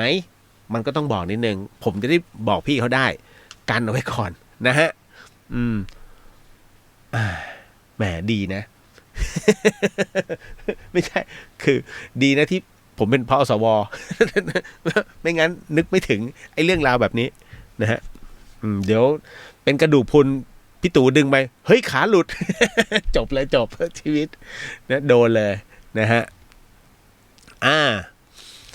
เอาละเดี๋ยววันนี้ยังคงมีเรื่องราวนะฮะหลายๆเรื่องพอดีผมได้บทความดีๆมาเอาจริงนะผมเนี่ยไม่ค่อยอยากอ่านข่าวทุกวันนี้มันก็จะมีข่าวเดี๋ยวไปลักแฟนชาวบ้านเขาไอ้นั่นก็สามีเขานะฮะมาถึงอะไรล่ะล่าสุดก็จะประท้วงคือบางทีเนี่ยคุณเชื่อไหมเรื่องราวเหล่านี้มันไม่มีจบมันเป็นแค่คือถ้าลองพิจารณาแล้วคุณจะรู้ทันทีว่านิ่งๆดีกว่าทำไมจึงเป็นเช่นนั้นก็เพราะว่าไอ้ที่เขาทำกันอยู่เนี่ยมันมีคนอยู่เบื้องหลังเรารับรู้ทันทีฮะผมถึงไม่คุยไม่พูดเลยไม่พูดเรื่องการเมืองทำไมแล้วพี่เรียกมึงรู้ได้ไง เด็กรู้ได้ไงว่าเรื่องเป่านกหวีดนะฮะถ้าย้อนกลับไปประมาณ8ปีเนี่ยตอนนี้มันสมมติอายุ22ตอนนั้นอายุเท่าไหร่รู้รายละเอียดหมดเลยแสดงว่ามีการติวถูกไหมแค่นี้เบสิกถั่วนะผมถึงเงียบๆ กูแมว นะฮะเพราะฉะนั้นที่บอกไม่จบเพราะอะไรสมมุตินะไม่มีรัฐบาลนี้รัฐบาลใหม่ขึ้นมาเสร็จปุ๊บอันนี้ไม่ชอบกูประท้วงเหมือนเดิมลงถนนเหมือนเดิมเห็นไหมจบตรงไหนฮะคือทุกอย่างทำสนองความต้องการหมดเลยนะฮะผมเคยตอนแรกนะผมจะเขียนเรื่องบทความเอาไว้แล้วลบออกเพราะผมจะเขียนเรื่องของคนสัตว์การเมืองทำไมจึงต้องขึ้นแบบนั้นเพราะว่าผมบอกว่าสัตว์ทุกประเภทยกตัวอย่างได้กอริลลาเนี่ยนะฮะมันจะอยู่กันเป็นฝูงถ้าคุณไปดูคุณลองดูสารคดีถ้าใครคิดเป็นใหญ่ต้องสู้กับหัวหน้า สู้ไม่ได้มึงต้องออกไปนอกกลุ่มไปหากลุ่มเอาเองเพราะฉะนั้นมันจะโดดเดี่ยวแล้วตายนี่คือกอริลลาเพราะฉะนั้นสัตว์เนี่ยไม่ใช่อิสระนะมันก็ยังมีกฎของมันเนี่ยผมถือว่าอันนี้คือสัตว์แม้จะเป็นเดรัจฉานแต่มันยังมีกฎของมันฮะต้องสู้กันก่อนในกลุ่มถูกไหมเหมือนกันฮะโคในกลุ่มโคที่เขาเลี้ยงไว้เนี่ยมันจะมีตัวหนึ่งเขาเรียกจ่าโคถ้าจ่าโคนำผิดคุณเคยได้ยินนิทานเรื่องจ่าโคไหมนะฮะจ่าโคนะฮะนำฝูงโคของตัวเองเนี่ยฮะเพื่อไปหากินปรากฏว่าวันหนึ่งนั้นมีน้ำตกไหลผ่านไอ้จ่าโคตัวเนี้ยมันก็มองว่าโอ้ยมีทุ่งหญ้าเขียวๆอยู่ตรงนั้นเนี่ยจะไปมันก็นำไปดุมๆทั้งที่มันมีโคตัวหนึ่งเป็นโคหนุ่มไม่ไปแม่อย่าไปแม่อย่าไปตะโกนแม่ก็คือแม่วัวตัวเองเนี่ยอย่าไปแม่ก็ไม่ได้ลูกเราอยู่ในตรงเนี้ยนะฮะเราต้องทำตามจ่าโคซึ่งเป็นจ่าฝูงจ่าโคก็นำจนกระทั่งเดินไปกลางลำน้ำเสร็จปุ๊บเหลือโคหนุ่มตัวนี้ไม่ยอมไปโคหนุ่มตัวนี้เพราะมองแล้วว่ายอมตายดีกว่าเพราะว่านำไปแล้วสงสัยไม่น่ารอดเพราะว่ามองดูลำน้ำแล้วมันเริ่มเชี่ยวปรากฏว่ามีน้ำป่าพัดปุ๊บตายหมดเลยแม้กระทั่งแม่โคตัวเองก็ตายจ่าโคนำผิดทางเห็นไหมมันก็ยังมีจ่าฝูงฮะเพราะฉะนั้นนี่คือสิ่งที่ผมว่าเนี่ยเขาถึงได้ยกตัวอย่างนะสัตว์เองมันก็ยังมีตรงนี้ฮะส่วนคนเรามีความคิดเราไม่พูดเลยมาก ไม่พูดเลยมากเพราะฉะนั้นอยู่แบบเราๆนะฮะใช้ชีวิตนะฮะยิ้มไปสนุกสนานนะครับแล้วก็ทำงานรู้อยู่เป็นทั่วโลกนะฮะเพราะฉะนั้นอย่าไปเครียดกับมันถ้าคุณไปเครียดปุ๊บคุณจะมีแต่พลังลบมีแต่ข้อเสียนะคุณอะไรคือพลังลบ1คุณเสพข่าวในเรื่องของทางลบ2อารมณ์ไม่ดีถ้าสมมุติว่ามีคนมาด่าทอข้างบ้าน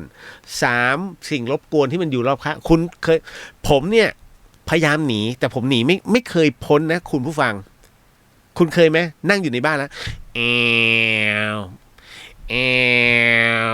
ปักมันสร้างตลอดเลยมึงสร้างเลยนักหนามาสร้างใกล้ๆบ้านกู นะเฮ้ยกรุงเทพก็เป็นคอนโดก็เป็นนะฮะหนีมาเชียงใหม่นะฮะขนาดนั่งสมาธิอยู่เงียบทำให้จิตผมเงียบตามมันนะโอ้ยนะฮะมันคือมันสร้างทุกที่อ่ะเพียงแต่ว่าเราจะไปอยู่ตรงไหนแค่นั้นเองโหกูลองเข้าป่าลึกยังเจอ ก็เลยต้องยอมนี่คือธรรมชาตินี่แหละแต่มันก็ไม่ใช่พลังลบซะทีเดียวไงมันก็เป็นอะไรที่สบายนะฮะสนุกสนานนะฮะ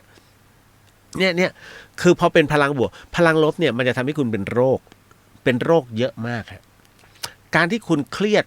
แล้วทำตัวที่แบบหน้าบึ้งคุณเชื่อไหมถ้าคุณรู้อายุพี่เลียวนะคุณจะบอกเลยว่าคนที่อยู่ในรุ่นเดียวกับพี่เลียวเนี่ยนี่มึงเหรอ พี่เลียวมึงกินยาอะไรหรือเปล่านะฮะแต่ว่าอีกอันนึงก็คือว่าในส่วนของเพราะว่าผมมีพลังบวกเยอะแล้วผมเป็นคนที่หัวเราะยิ้มตลอดฮะผมจะไม่เอาความที่เป็นลบเนี่ยเข้ามาในตัวเพราะผม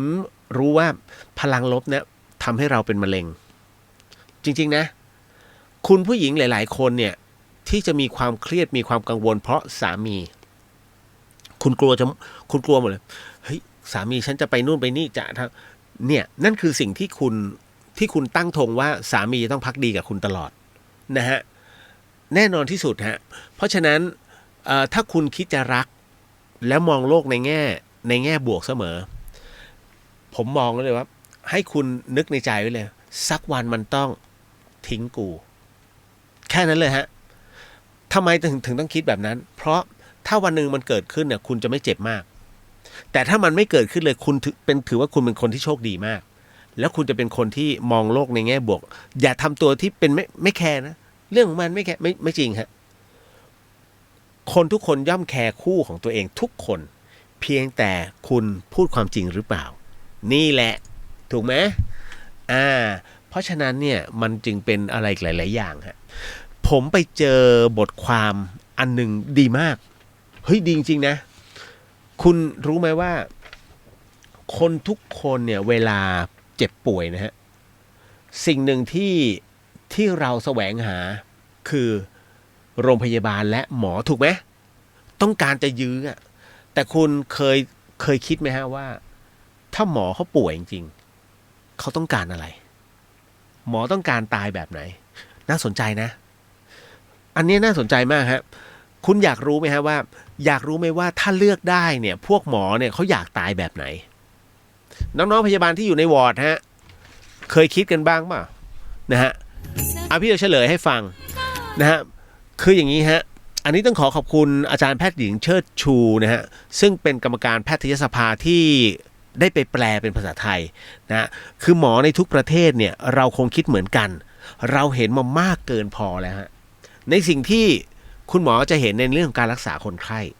นะฮะงานวิจัยที่เกี่ยวกับปัจจัยเสี่ยงของโรคเรื้อรังต่างๆที่ยาวนานที่สุดในโลกเนี่ยโดยกลุ่มผู้เข้าร่วมวิจัยเนี่ยฮะก็คือบรรดาแพทย์ที่จบจากจอห์นฮอปกินส์ยูนิเวอร์ซิตี้นะฮะซึ่งเป็นมหาวิทยาลัยชั้นนำนะฮะตั้งแต่ในปี 1946 ถึง1946 ถึง 1964 20 ปีด้วยกันจำนวนทั้งสิ้น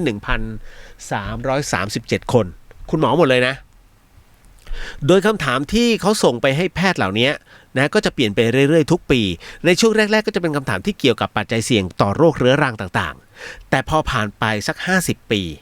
คุณหมอเหล่านี้ก็จะมีอายุที่ปาเข้าไปตอนนี้70 ถึง 80นะฮะรูปแบบคำถามก็จะเปลี่ยนไปแล้วครั้งนี้เขาก็เลยถามว่าในฐานะแพทย์ฮะในฐานะแพทย์เนี่ยได้วางแผนอย่างไรเมื่อถึงวาระสุดท้ายของตัวเองน่าสนใจนะฮะคุณหมอเคยคิดไหมว่าวาระสุดท้ายของคุณหมอเนี่ยวางเอาไว้ยังไงวางแผนยังไงและอันต่อไปคือโดยสถานการณ์สมมุติว่าถ้าเกิดเจ็บป่วยด้วยโรคเรื้อรังที่รักษาไม่หายและสมองเสียหายจนจำคนรู้จักไม่ได้สื่อสารกับคนอื่นไม่รู้เรื่องตัวอย่างเช่นเหมือนคุณแม่ผมอะภาวะอัลไซเมอร์รุนแรงหรือสมองเสื่อมมากๆนะฮะแต่ไม่ตายถ้าประคับประคองไปเรื่อยๆก็สามารถมีชีวิตอยู่ได้อีกนานปรากฏว่าคำตอบเนี่ยคุณผู้ฟังฮะมันเป็นสิ่งที่น่าสนใจมากนะฮะจากคุณหมอเหล่านี้นะฮะจากคุณหมอเหล่านี้ซึ่ง1,000 กว่าคนนะฮะ1,000 กว่าคนให้บทสรุปแบบนี้ว่าถ้าเมื่อไหร่ก็ตามที่ถ้าเกิดคุณหมอเป็นโรคสมองเสียหายอย่างเช่นอัลไซเมอร์ขั้นรุนแรงคือประมาณแก้ผ้าเองอ่ะไม่รู้เรื่องแล้วเดินแบบแก้ผ้าล่อนจ้อนนะหรือว่าเจ็บป่วยเรื้อรังอะไรประเภทนี้ฮะคุณหมอเคยวางแผนไหมว่าจะต้องยังไงปรากฏว่าคำตอบที่คุณหมอให้มาทั้งหมดทั่วโลกนะฮะถ้าเกิดเหตุสุดวิสัยจริงๆ1คุณหมอบอกว่าไม่ต้องการ CPR ถึง 90% อย่าปั๊มหัวใจฉันนะฮะไม่ต้องการเครื่องช่วยหายใจ 80% ฮะถ้าฉันหยุดฉันขอนะฉันขอให้มันหยุดหายใจตามธรรมชาตินะครับนะอย่าเอาเครื่องช่วยหายใจมาอะไรคือเครื่องช่วยหายใจไอตัวที่มันถ่างในคองักแล้วก็เอาสายเข้าไปตรงปอดอ่ะนั่นนะฮะแล้วเวลาต้องดึงออกต้องพร้อมนะการหายใจแล้วก็ขากออกมาแรงๆแล้วก็ดึงโอ้ทรมานจริงๆทรมานนะฮะถ้าคุณไม่ประสบอุบัติเหตุแรงๆคุณจะไม่เจอเคสแบบนี้นะฮะต่อมาอีกอันหนึ่งก็คือไม่ต้องการสายให้อาหาร 80% อย่าเลยนะฮะเพราะว่ามันไม่มีประโยชน์นะฮะไม่ต้องการฟอกไต 80% นะครับมันทรมานมันเจ็บนะฮะในการฟอกไตต้องมีถังนู่นถังนี่ไม่ต้องการผ่าตัด 80% นี่ฮะโอ้โหไม่ต้องการ invasive นะฮะ test 80%คือการตรวจอื่นๆที่ต้องเจ็บตัวไม่ต้องการนะฮะไม่ต้องการเลือด 80% ไม่ต้องการสารน้ำ 60% ไม่ต้องการยาปฏิชีวนะ 60% สรุปคือส่วนใหญ่ไม่ขออะไรเลยคุณหมอนะฮะนี่คือคุณหมอบอกว่าถ้าฉันถึงในขั้นตรีทูตที่ขนาดต้องแย่แล้วไม่ต้องทำอะไรฉันปล่อยนิ่งๆให้ฉันนอนอย่างนั้นนั่นแหละคือนี่แค่เพียงสิ่งเดียวนะที่หมอเหล่านี้ต้องการนะสิ่งเดียวที่คุณหมอต้องการก็คือยาแก้ปวดฮะ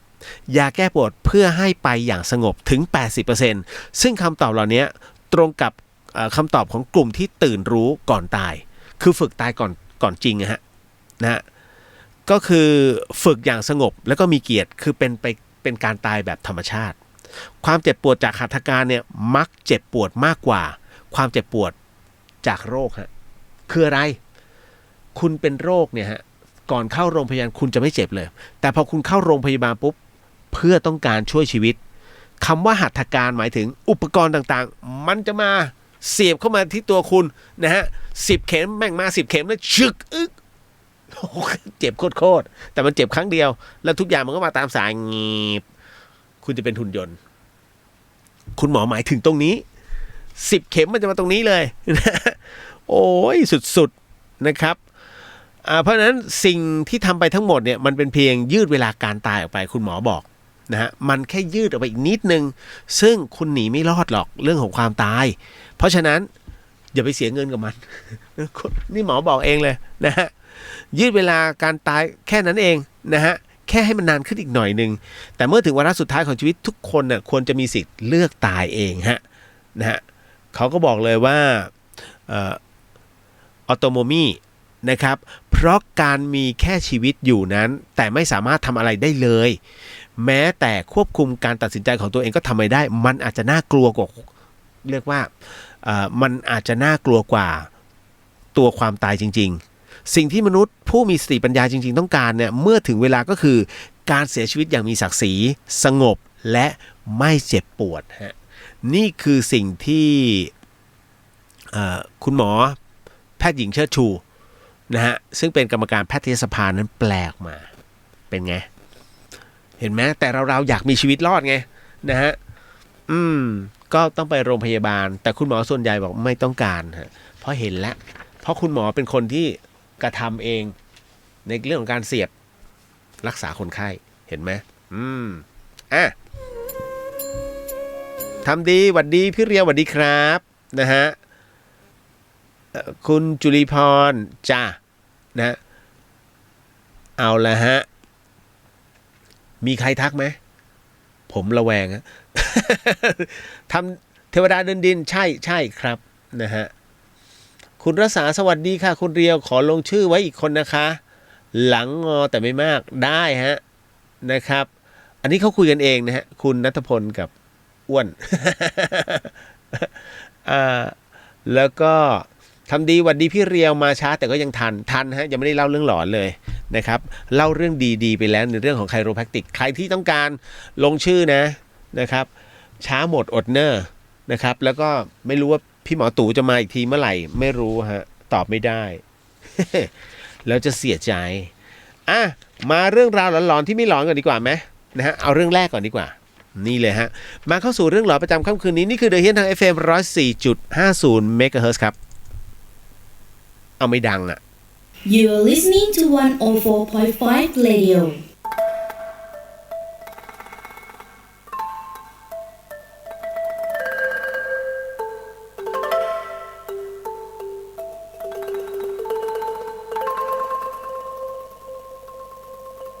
รายการนี้ไม่เหมาะกับเด็กอายุต่ำกว่า15ปีและตุ๊กแต๋วที่แฝงตัวมาหากินในพระศาสนาผู้ปกครองหรือพระผู้ใหญ่ควรพิจารณาในการรับฟัง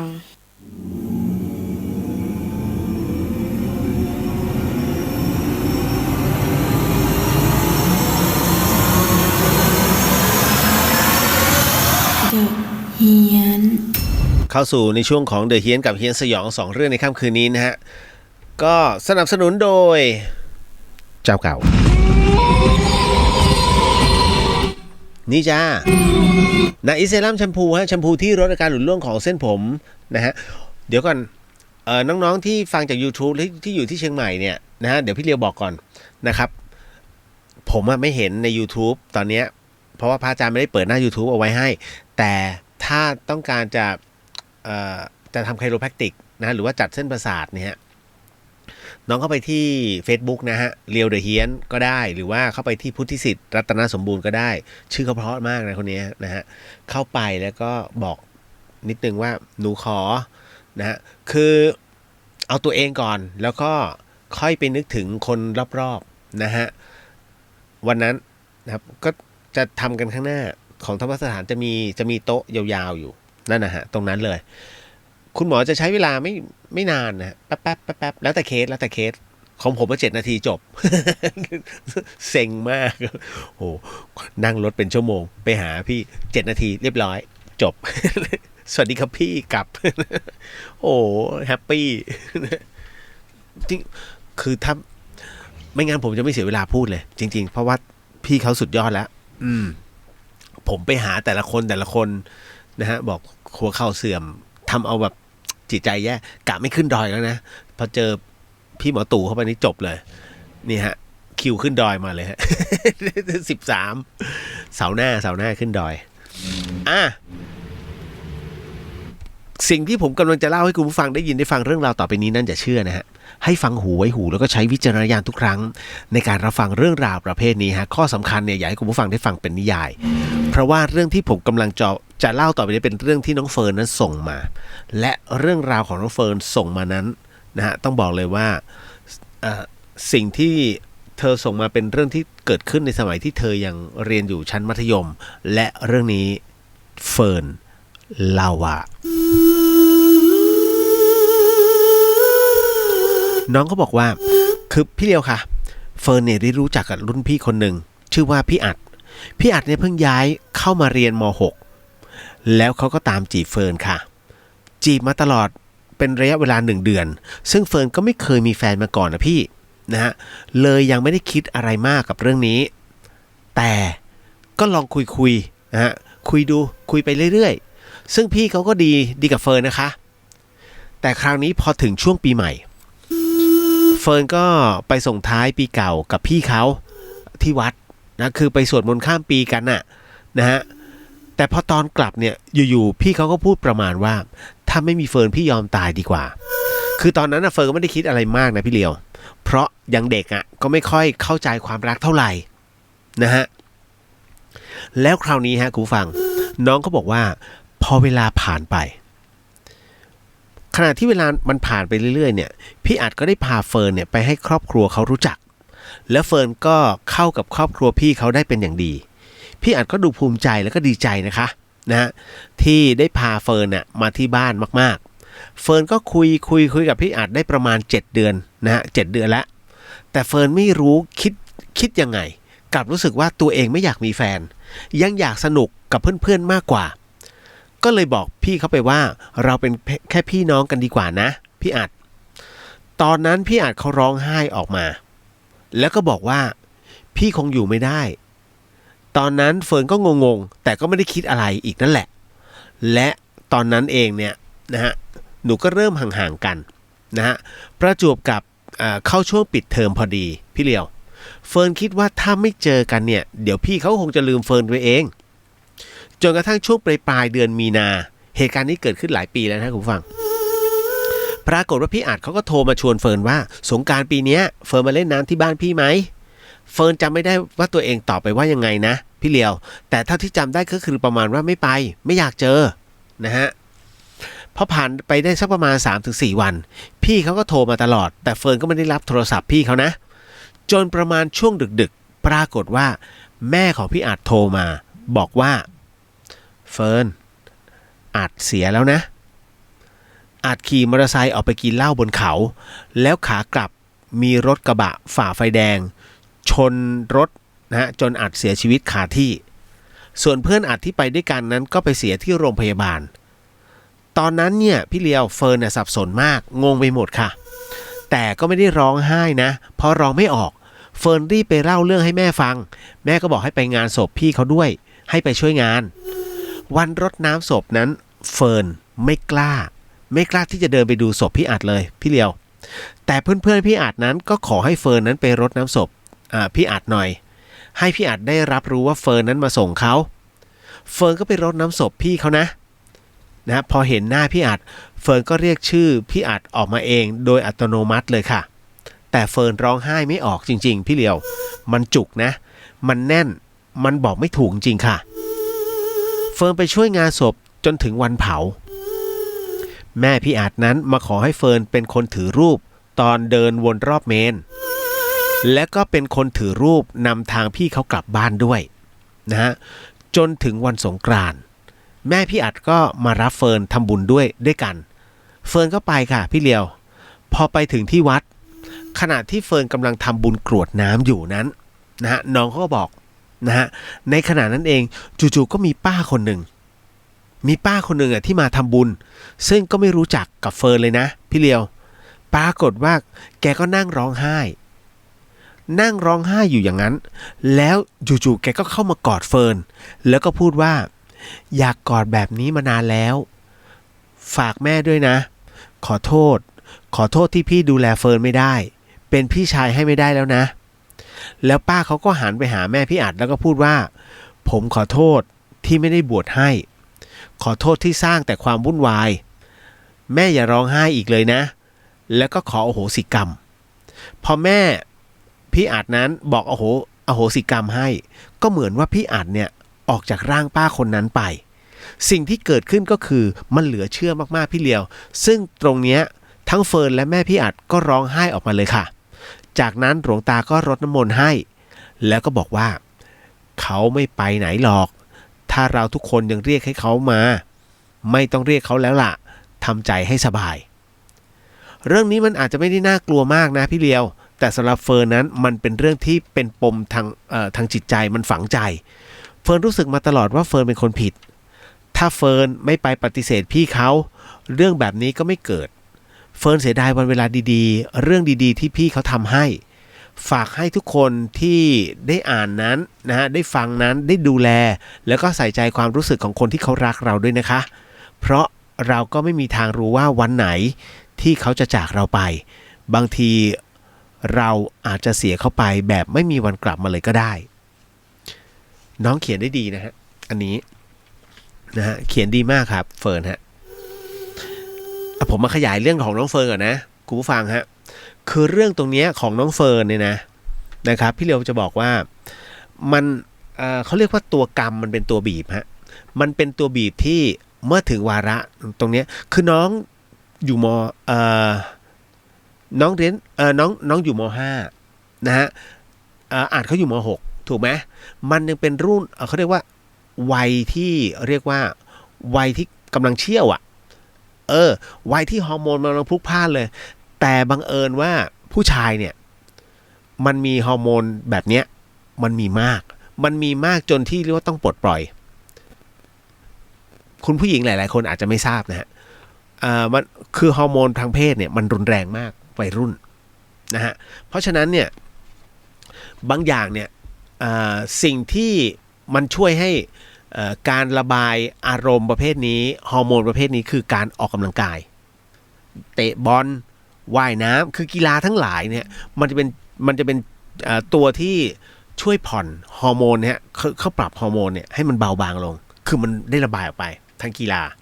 นะฮะดังนั้นคนที่ติดยาอยู่ในช่วงวัยเนี้ยมันจึงเป็นอันตรายคดีข่มขืนมันเยอะนะฮะแต่ในขณะเดียวกันเนี่ยผู้หญิงเองนะฮะบางคนเขาก็ไม่คิดเขาเตียงสาเขายังเด็กๆเขายังมีโลกอะไรอีกสดใสไปเยอะเพื่อนเยอะแยะสนุกสนานนะนั่นคือสิ่งที่น้องคิดถูกแล้วนะฮะคุณผู้ฟังเพราะฉะนั้นเนี่ยผู้หญิงไม่คิดมากหรอกน้องอย่าเพิ่งไปโทษตัวเองณจุดนั้นนะฮะเขาเรียกว่ามันเป็นความคิดแบบเด็กๆทำไมฉันต้องมีแฟนนะฮะมันแค่เราคบกันสนุกสนานเฮฮาเป็นเพื่อนกันเล่นหัวกันอย่างเงี้ยก็ได้แม้จะข้ามชั้นก็ไม่เป็นไรเป็นพี่เป็นน้องกันแต่มันพัฒนากันต่อไปได้ไม่ให้อยู่อยากได้มันมากมันก็อันนั้นหื่นไปนะฮะมีอารมณ์แบบนี้พอถึงณจุดนี้เขาเรียกว่าตัวกรรมมันเป็นตัวบีบฮะตัวกรรมมันมาบังคับให้มาเจอกันมาปิ๊งกันแต่ผู้ชายเนี่ยเขาเรียกว่าเฮ้ยด้วยความดีใจที่ได้คุยและมีการปฏิสัมพันธ์กลับมาจากฝ่ายหญิงนะฮะก็พาไปหาผู้ปกครองและปรากฏว่าดีด้ากันใหญ่เลยโอ้ยเนี่ยแฟนเรานี่เขาจะมีการล้อรับหลังผู้ชายมันจะอายนะถ้าถูกปฏิเสธคือถ้าไม่คิดแบบนั้นต้องพูดเลยพี่เนี่ยเราเป็นพี่เป็นน้องกันนะถ้าไปเนี่ยอย่ามาคิดกับหนูเกินเลยนะนะฮะตกลงกันไว้ก่อนแล้วถ้าสมมุติว่าอนาคตค่อยมาปรับกันใหม่ก็ค่อยว่ากันแต่หนูอยากจะอิสระคือน้องพูดตรงๆฮะผู้ชายถ้ามันชอบจริงมันจะทำได้หมดโอเคงั้นเราเป็นพี่เป็นน้องกันไปเจอแม่พี่พ่อพี่สนุกสนาน แล้วผู้ชายมันจะพูดได้เต็มปากตอนนี้ยังเป็นพี่เป็นน้องกันกับแม่มันจะไม่เสียหน้าแต่พอน้องปฏิเสธแบบนี้นะผู้ชายมันไม่รู้จะพูดกับพ่อกับแม่ไงมันก็เสียหน้านั่นแหละคือฮอร์โมนทุกอย่างมันเป็นเรื่องของวัยรุ่นนะด้วยอายุขนาดนี้ตัวกรรมเนี่ยเป็นตัวบีบฮะพอถึงนะตรงนี้เสร็จปุ๊บเนี่ยฮะมันเป็นช่วงจังหวะของตัวกรรมลิขิตว่ามึงจบแค่นี้แหละมีรถมาบวกตุ้มตายทันทีพอตายเสร็จปุ๊บเนี่ยน้องมีความรู้สึกว่าน้องผิดใช่ไหมที่ต้องปฏิเสธครับไม่ใช่ฮะมันเป็นคือน้องกับเขาไม่ได้ทำบุญร่วมกันนะฮะน้องแค่ครั้งหนึ่งในอดีตชาติผมขอเว้อย้อนกลับไปในอดีตชาติน้องคือแค่คนที่เธอทำบุญมากนี่ตอนนี้เขามีบุญใหญ่เนี่ยมาร่วมกันน้องก็แค่เอาเงินมาร่วมใส่ขันแล้วอัดเนี่ยเขาเป็นคนถวายจบฮะเขาเรียกแค่มาเจอกันแวบหนึ่งมีความรู้สึกที่ดีต่อกันเขาเรียกบุญสัมพันธ์กันแค่นั้นแล้วก็ชิ่งเลยคุณไม่ได้ต้องมาเป็นคู่ผัวตัวเมียฮะไม่ได้มาทำบุญร่วมชาติตักบาตรร่วมขันนะแล้วก็ถวายพระสังฆทานร่วมกันไม่ใช่ถ้าน้องถวายพระสังฆทานร่วมกันเนี่ยแล้วก็เสร็จปุ๊บเพ่นเลยอันเนี้ยถ้าชาตินี้กลับมานะมันแค่ผ่านมาผ่านไปแค่คนไม่คิดมากนะฮะรักสนุกแป๊บแล้วกูก็ชิ่งไป จริงๆมันจะเป็นอย่างนั้นฮะนะฮะเพราะฉะนั้นมันก็จะมีเรื่องราวแบบนี้อยู่เรื่อยๆเนี่ยนั่นแหละนั่นก็คือสิ่งที่กระทบเขาเรียกตัวบุญมันมาเกื้อหนุนให้มาเจอกันแวบๆแล้วก็ไปนี่ฮะก็มันเป็นรักในวัยเรียนแหละนะจ๊ะรู้ไหมการเมืองนิดๆได้ไหมน้องๆรู้ไหมว่าทำไมเขาถึงได้ให้ใส่ชุดนักเรียนเนี่ยคือเมื่อก่อนเนี้ยไอ้จุกไอ้แกะทั้งหลายนะฮะก็จุงกระเบนตัวเดียวไม่ได้ใส่เสื้อเรียนใบลานนะฮะเรียนสมุดกระดานชนวนนะฮะแล้วก็หินชนวนเขียนพระสอนสมัยก่อนพอในสมัยรัชกาลที่5เนี่ยสมเด็จพระพุทธเจ้าหลวงพระองค์ทรงเห็นว่าการใส่เสื้อผ้า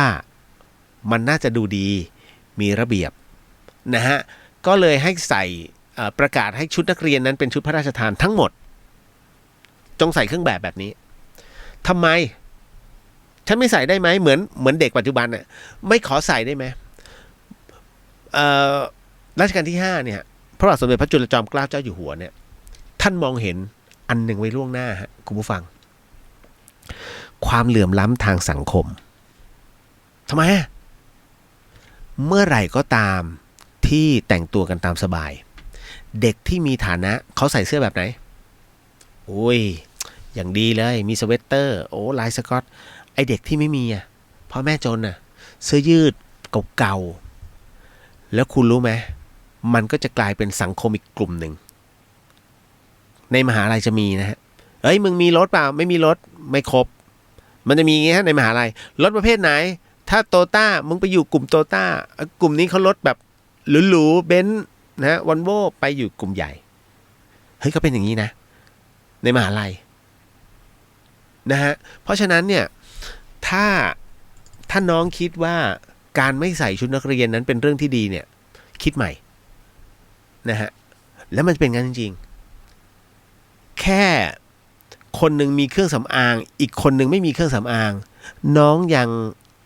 ไม่อยากคบเขาเลยแล้วถ้าไม่ลองใส่ยูนิฟอร์มนะเรียบร้อยฮะกูไม่คบมันกลุ่มนี้เด็กที่ถูกบูลลี่เนี่ยจะกลายเป็นเด็กมีปัญหาทันทีเพราะฉะนั้นนี่คือสังคมวัยรุ่นเราไม่ได้ว่าเขานะว่ามันเป็นเพราะฮอร์โมนจริงๆฮะคุณก็เคยผ่านชีวิตเด็กๆกันมาถูกไหมนี่แหละนี่คือสิ่งที่น้องเขาไม่ได้คิดแต่เรารับรู้เพราะเราผ่านช่วงเวลาแบบนั้นฮอร์โมนเริ่มหมด จบมาเข้าสู่เรื่องราวต่อไปนะจ๊ะเอาละนิดหนึ่งนะฮะ มีคำถามเข้ามาเยอะนะแต่คำถามเนี่ยมันเป็นคำถามเบมากเลยหูเดี๋ยวแป๊บมันเข้าเรื่องราวอ่ะเด้นี่ฮึบนี่มีน้องถามมาฮะ น้องถามมาว่าตองฮะน้องตองถามมาว่าพี่คะการที่เราทำความดีไม่ได้ทำบุญให้พระศาสนาเนี้ยจะทำได้ไหมคะมันจะมีบุญต่อไปนิพพานหรือว่าตายแล้วมันจะไปอยู่ส่วนไหนคะโอ้โหอันนี้น้องเข้าใจไหมฮะคือถ้าไม่ทำบุญให้กับพระ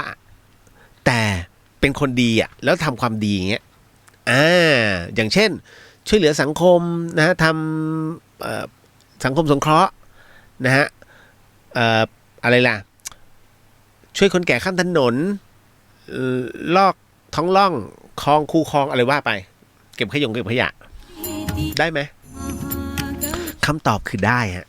นิพพานไหมก็นิพพานได้สมมุตินะคนที่เขาทำบุญเนี่ยเขานิพพานได้1 ปีแต่ถ้าน้องไม่ทำบุญนะฮะแต่ว่าทำแค่ความดีก็คือบุญอย่างหนึ่งแต่มันเป็นบุญที่ยังน้อยอยู่นะฮะเขาเรียกทุกอย่างเนี่ยมันมีเขาเรียกเหมือนคุณซื้อของในร้านสวัสดีจ้าสาวเซเว่นสวัสดีค่ะน้องโลตัสลืมทักเขา นะฮะคืออย่างนี้มันก็จะเหมือนกับน้องทำงานน้องเข้าไปในเซเว่นเนี่ยของก็จะมีต่างราคากันแต่เฮ้ยนมมันก็ยังเหมือนกันแต่ทำไมราคาต่างกันวะจืดก็จืดเหมือนกันหวานก็หวานเหมือนกันแต่ราคาต่างกันเหมือนกันนะฮะเพราะฉะนั้นการทำความดีนะฮะกับการทำบุญเพื่อเสริมสร้างบารมีอีกเหมือนกันในความดีเหมือนกันแต่ค่ามันต่างกันเพราะฉะนั้นสมมุติไงถ้าทำบุญแล้วก็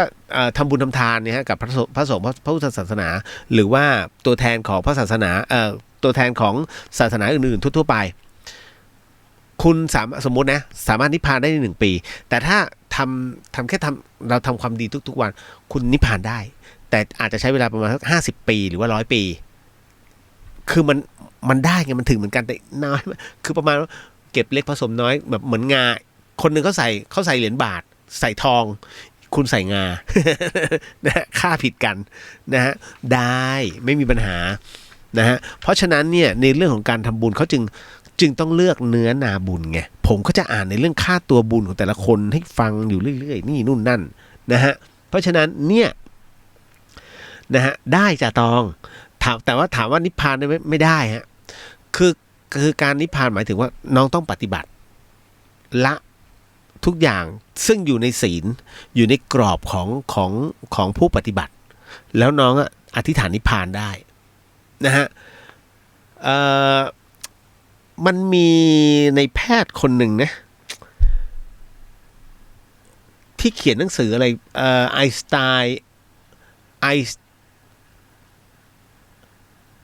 ตน์รู้พระพุทธเจ้าเห็นนะถ้าจำไม่ผิดนะหน้า100 กว่าเนี่ย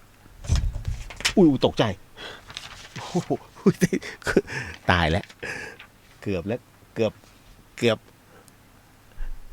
อบอุทานแล้วคืออย่างนี้มันมีหนังสือเล่มนี้หน้า100 กว่าเนี่ยที่บอกว่าผู้หญิงไม่สามารถเข้านิพพานได้โอ้โหเป็นเดือดเลยฮะซึ่งผมก็เดือดแทนนะฮะบอกโอ้โหคนนี้ทำไมฉันกล้าเขียนหนังสืออะไรแบบนี้ฮะซึ่งมันดูแบบเฮ้ยมันดูนอนเซนส์มากเลยเป็นนายแพทย์ได้ไงนะฮะในสมัยพุทธกาลเนี่ยนะฮะผู้หญิงเนี่ยซึ่งเป็นภิกษุณีนะแม้กระทั่งแม่ชีหรืออุบาสิกาเนี่ยเป็นอรหันต์เยอะแยะนิพพานด้วยนะฮะเพราะฉะนั้นเนี่ยถึงได้บอกไม่ใช่เพราะเขาเขียนไว้ว่าผู้หญิงไม่สามารถนิพพานได้ต้องตายแล้วเกิดมาเป็นชายนะฮะแล้วก็มาบวชถึงจะนิพพานได้บอกไม่ใช่คิดผิดแล้วฮะนั่นนะฮะถึงได้บอกฮะแล้วจะบอกว่า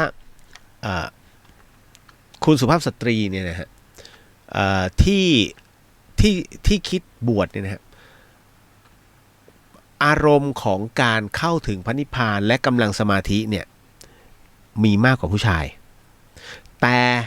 บังเอิญว่าคุณสุภาพสตรีนั้นเป็นผู้ที่อ่อนไหวกับเขาเรียกว่าอ่อนไหวต่อกามสูงกว่าผู้ชายคำว่ากามหมายถึงความอยากกำลังบำเพ็ญอยู่เลยแหมทำไมวัดเรามันโล่งๆนะฮะอุ้ย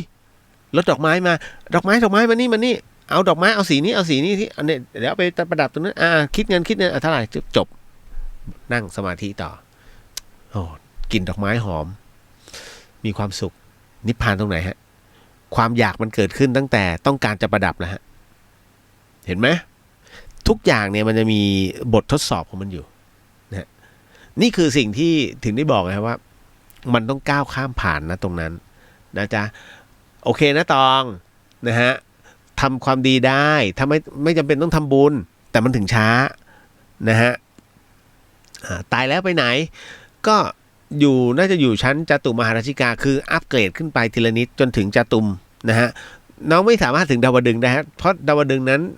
เป็นผู้ที่เรียกว่าบำเพ็ญเยอะมากนะฮะเราจะอยู่แค่สูงสุดระดับผู้จัดการฮะแค่จาตุมฮะแล้วก็เกิด จริงๆมันแต่แน่นอนที่สุดนะการทำความดีนั้นน้องไม่ตกอยู่ในภูมิของเปรตอสุรกายนะฮะหรือว่าสัตว์เดรัจฉานแน่นอนคุณจำไว้นะว่าเวลามีบทสวดเขาเรียกว่าอย่างเราเขาเรียกว่ามนุษย์สัตว์เทโวมนุษยะเนี่ยนะฮะมนุษยะเทโวเขาเรียกมนุษย์สัตว์เทโวคำว่ามนุษย์สัตว์เทโวเนี่ยหมายถึงว่าบุรุษคนไม่ใช่บุรุษเขาเรียกมนุษย์ก็คือเป็นมนุษย์ผู้มีศีลเป็นสัตว์ผู้มีศีลเป็นที่ตั้งนะฮะเพราะฉะนั้นเนี่ยถามว่าในปัจจุบันนี้เรามีศีลหรือเปล่านะฮะบางคนไม่เคยคือศีลขาดทุกวันน่ะแต่เวลาคุณไปทำพระสังฆทานพระท่านจะให้สมาทานศีลก่อนศีลห้าครบปุ๊บนั่นคือความเป็นมนุษย์ศีลห้าไม่ครบขาดมั่งเขาเรียกปุถุชนคนธรรมดาฮะแค่นั้นแหละกัลยาณชนนั่นแหละเพราะฉะนั้นคนที่เป็นกัลยาณชนก็คือเราผมเนี่ยกัลยาณชน นี่ยอมรับตรงๆชั่วมั่ง พี่เลี้ยงมั่งชั่ว นี่ย้ำฮะผมไม่ได้คนดีเดขนาดนั้นนะฮะเพียงแต่ว่าเราเข้าใจนะฮะเพียงแต่ว่าเรารักษามันได้แค่ไหนผมก็ยังมีกามเหมือนชาวบ้านนั่นแหละกามมันคือความอยากได้อยากมีอยากเป็นเจอนั่นก็ชอบนะฮะอุ้ยไอ้นั่นมาก็อยากซื้อนะฮะเห็นไหมรถเฮ้ยแม็กมันมาว่ะเฮ้ยสวยว่ะซื้อประมาณนี้ฮะเพราะฉะนั้นเรายังมีความอยากอยู่ตราบใดที่คนเรายังมีความต้องการอยู่นั่นนะฮะกามมันเข้ามาผมก็ไม่รอดเนี่ยอยากดูมู่หลานอยู่เนี่ยยังหาคนไปดูด้วยไม่ได้ จะอยากไปดู แม่ผมชอบหลิวเฟยน่ารักดีไม่ได้เกี่ยวการเมืองเลยนะแต่ผมชอบเขานั่นนะชอบเขาตั้งแต่เรื่องมังกรหยกแล้วเข้าหนังอีกแล้ว คนต่อไปน้องพัดโบกฮะน้องถามมาว่าการที่พ่อหนูต้องฆ่าหมูเพื่อไหว้ผีรู้เลย รู้เลยพัดโบกครับหนูคนดอยใช่ไหมจ๊ะนะจ๊ะและเลี้ยงคนในครอบครัวถือว่าเป็นกรรมไหมคะการที่พ่อหนูต้องฆ่าหมูเพื่อไหว้ผีแล้วก็เลี้ยงคนในครอบครัวถือว่าเป็นกรรมไหมคะเพราะเราเลี้ยงเป็นอาหารนะคะแต่ถ้าให้หนูต้องฆ่าหมูฆ่าไก่ที่เลี้ยงไว้เองหนูก็ทำไม่ได้หรอกค่ะหนูอยากรู้ว่าคนที่ทำแบบนี้ผลกรรมจะเป็นยังไงแล้วเราจะมีวิธีแก้ไหมคะพูดลำบากอะน้องเอ้ยคืออย่างนี้นะฮะคนเราเนี่ยนับถือสิ่งที่เรานับถือไม่เหมือนกันนะฮะพระพุทธองค์จึงได้บอกว่าเราสามารถเราไม่สามารถ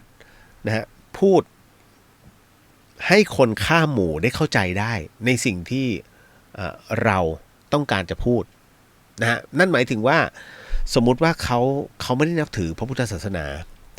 เขานับถือผีนะฮะคุณจะไปบอกว่าสิ่งที่คุณทำอยู่เนี่ยมันไม่ดีนะ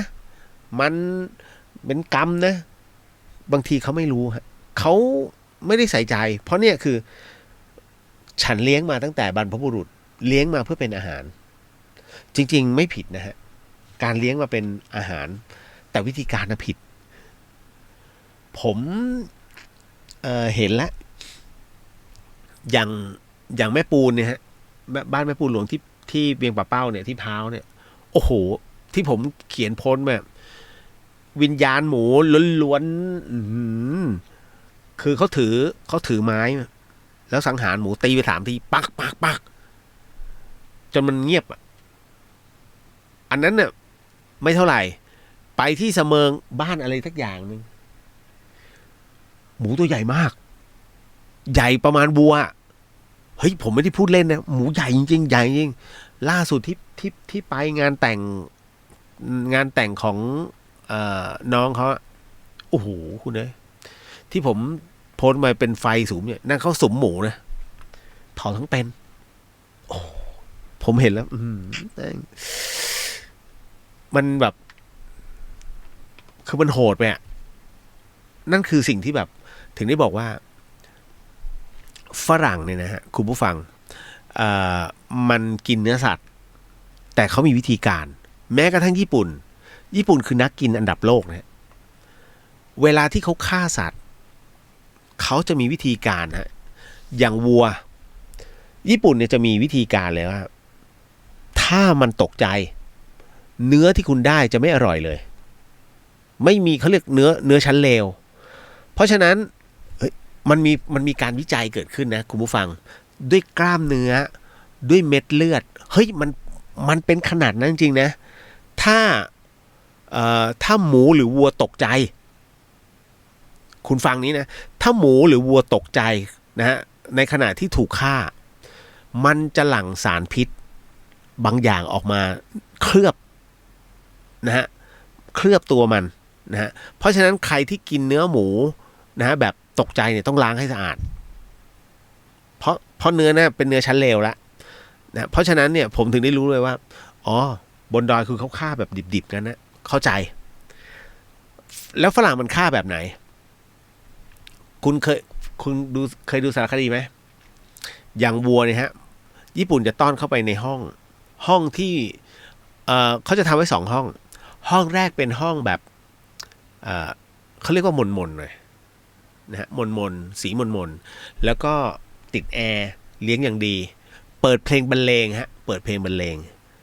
แล้วหลังจากนั้นเมื่อถึงเวลาปุ๊บเขาจะมันไปเข้าห้องที่2นะฮะเพลงนั้นยังคลอไปเรื่อยวัวจะเดินเข้าไปคุณจะไม่เห็นน้ำตาวัวนะไม่เห็นน้ำตาวัวแล้วจากนั้นฮะเขาก็จะจัดการก็คือเหมือนกับเป็นโซ่เหล็กเป็นประกับเหมือนตรวนแล้วกันนะฮะเอาคล้องเอาไว้นะฮะไม่รู้คล้องคอหรือคล้องขาจำไม่ได้นะฮะคล้องก็ทุกตัวเสร็จปุ๊บก็ปล่อยให้มันกินหญ้านะเสร็จปุ๊บกินน้ำนะฮะคือกินนมอะไรจนอิ่มพอได้เวลานะฮะเขาก็จะดูว่ามันเริ่มหลับหรือยังพอหลับเสร็จปุ๊บเปิดกระแสไฟฮะไม่รู้กี่หมื่นโวลต์ช็อตตืดเรียบร้อยเฉือนเนื้อไม่มีเสียเลยนั่นเป็นสาเหตุว่าทำไมเนื้อของต่างประเทศจึงราคาสูงมากนะฮะ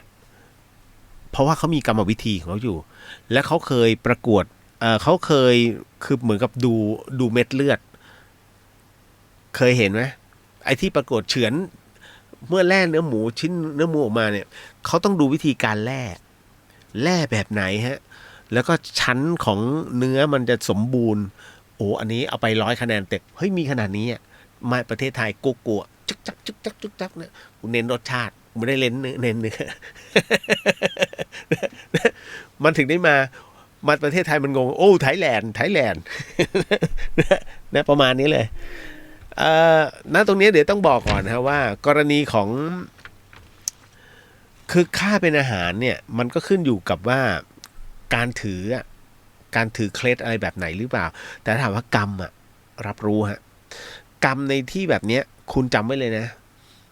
มันจะไม่หนีในเรื่องของระบบของเส้นโลหิตระบบสมอง